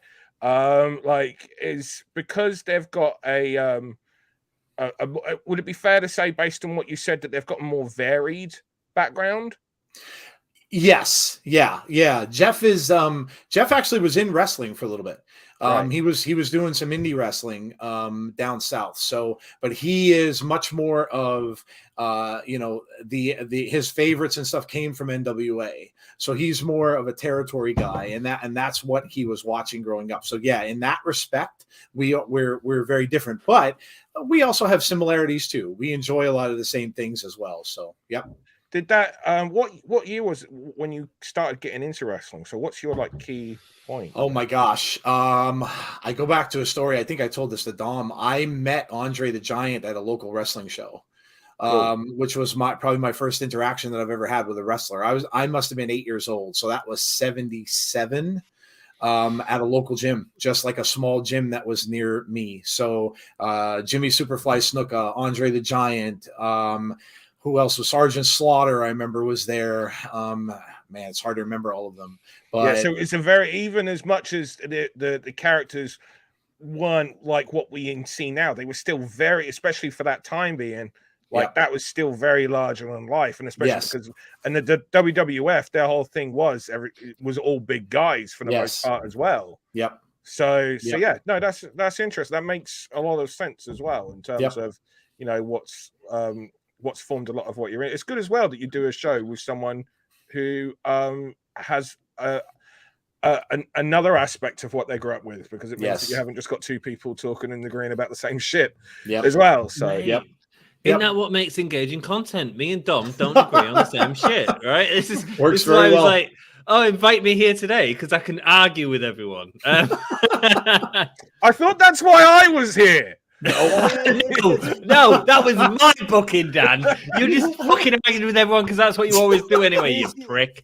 Honestly, I love it. I love connecting. I love connecting people. I love doing stuff like this. This is wonderful. Thank you all so much for your engagement, your comments. Obviously, the people in the chat as well. Taylor, Jody from the Insiders, or everybody that's been involved. See, Wrestling's been in as well. Sam, of course, who's in bed now. It's a pleasure to have everybody who's engaged with us, and whether it's been questions, comments, or whatever. It's been awesome.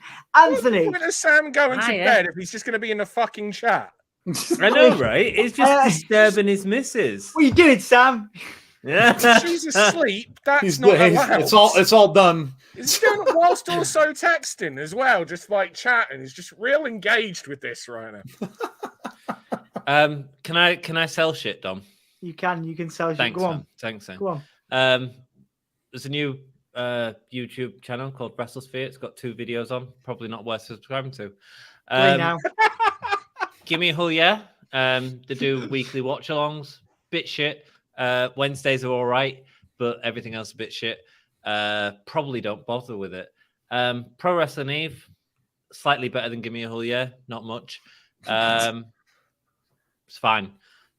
You can see, you can watch what you watched on TV now from 5 years ago, which is all right. So if you want spoilers, right? If you want to see what's on TV in the next few years, don't ruin itself here. But I tell you what, I really enjoy. I really enjoy Insiders Pro Wrestling, and I really enjoy Joe. And I know tonight, Joe, like every time you've spoken, I've wanted to engage with that because I'm so like engaged by you, because I think you are outstanding. I think you're a wonderful presenter. I watch Insiders Pro Wrestling, and I'm not a Bray Wyatt fan, as you might know. But I want to understand my best friend, and I think you do a wonderful job of presenting that. And every week I am entertained, even though I'm not a Bray Wyatt fan, and that is credit to the content you are producing. So go subscribe to Insiders Pro Wrestling. Don't bother with WrestleSphere. They've only got 2 videos up. Give me 3 now. 3. Oh, great. I think I might want to hire Anthony as my PR guy. Well, I thought he was going to ask you to fucking marry him for a moment there. It got a little bit tense at the start. I was just like, holy shit. I'm away on Monday, Anthony. If you want to replace me on the Insiders, I mean, they couldn't handle me on the Insiders. I've got a feeling you're wanting to handle the Insiders with how you're getting. Jesus. Yeah, go subscribe to it. Like, dudes, thank you. Love you all for watching this. You fucking rock. See you soon. Nice one, man. Oh, and give me money. If you want to be one of the building blocks of the Hulomaniac community, you can. Like Dan is, Pro Wrestling Eve, right there. He's on the wall. Spray painted on. Dex is as well. And Mark LFC UK, who was in the chat earlier on. Thanks, dude. They're all Hulomaniacs. You can be a hardcore Hulomaniac. No one is a freaking hardcore Hulomaniac. And all I've got to say about that is, where the hell are you? But of course, Sassy is our wonderful moderator who also helps fund the freaking podcast. She's like a basic producer by now. So, Sassy, you freaking rock. Thank you so much for that. And we like to acknowledge the people who support us. So thank you so much. Yeah, it's been wonderful, and thank you guys so much for the support. We do have a SmackDown stream coming up. Sam's taking that as I'm in Iceland. Insiders. Have we gone on that long? Yeah. But Anthony, Dom's plane's taking off in 10. Yeah. I got to go, guys. I got to go. Jody thinks you look like Caleb Johnson. I'm not sure what that comment actually means. Yeah. Yeah, me? Yeah. He thinks she looks Who's like Caleb Johnson? I gotta know right now. Do you love me? on that note, what a wonderful way to finish, guys. It's been a pleasure. We'll see you guys soon. Thank you for watching. Thank you for supporting. And yeah, hull yeah, guys. Hull yeah. Hull yeah. Bye. I haven't done the outro. What am I gonna do? Let's go with Mick Foley. Bye, guys. This is the hardcore legend, Mick Foley. Well, hello and welcome to Give Me a Hull Yeah. I hope everyone there, right there in Yorkshire, is having a nice day. Bang, bang. Have a nice day. Yeah.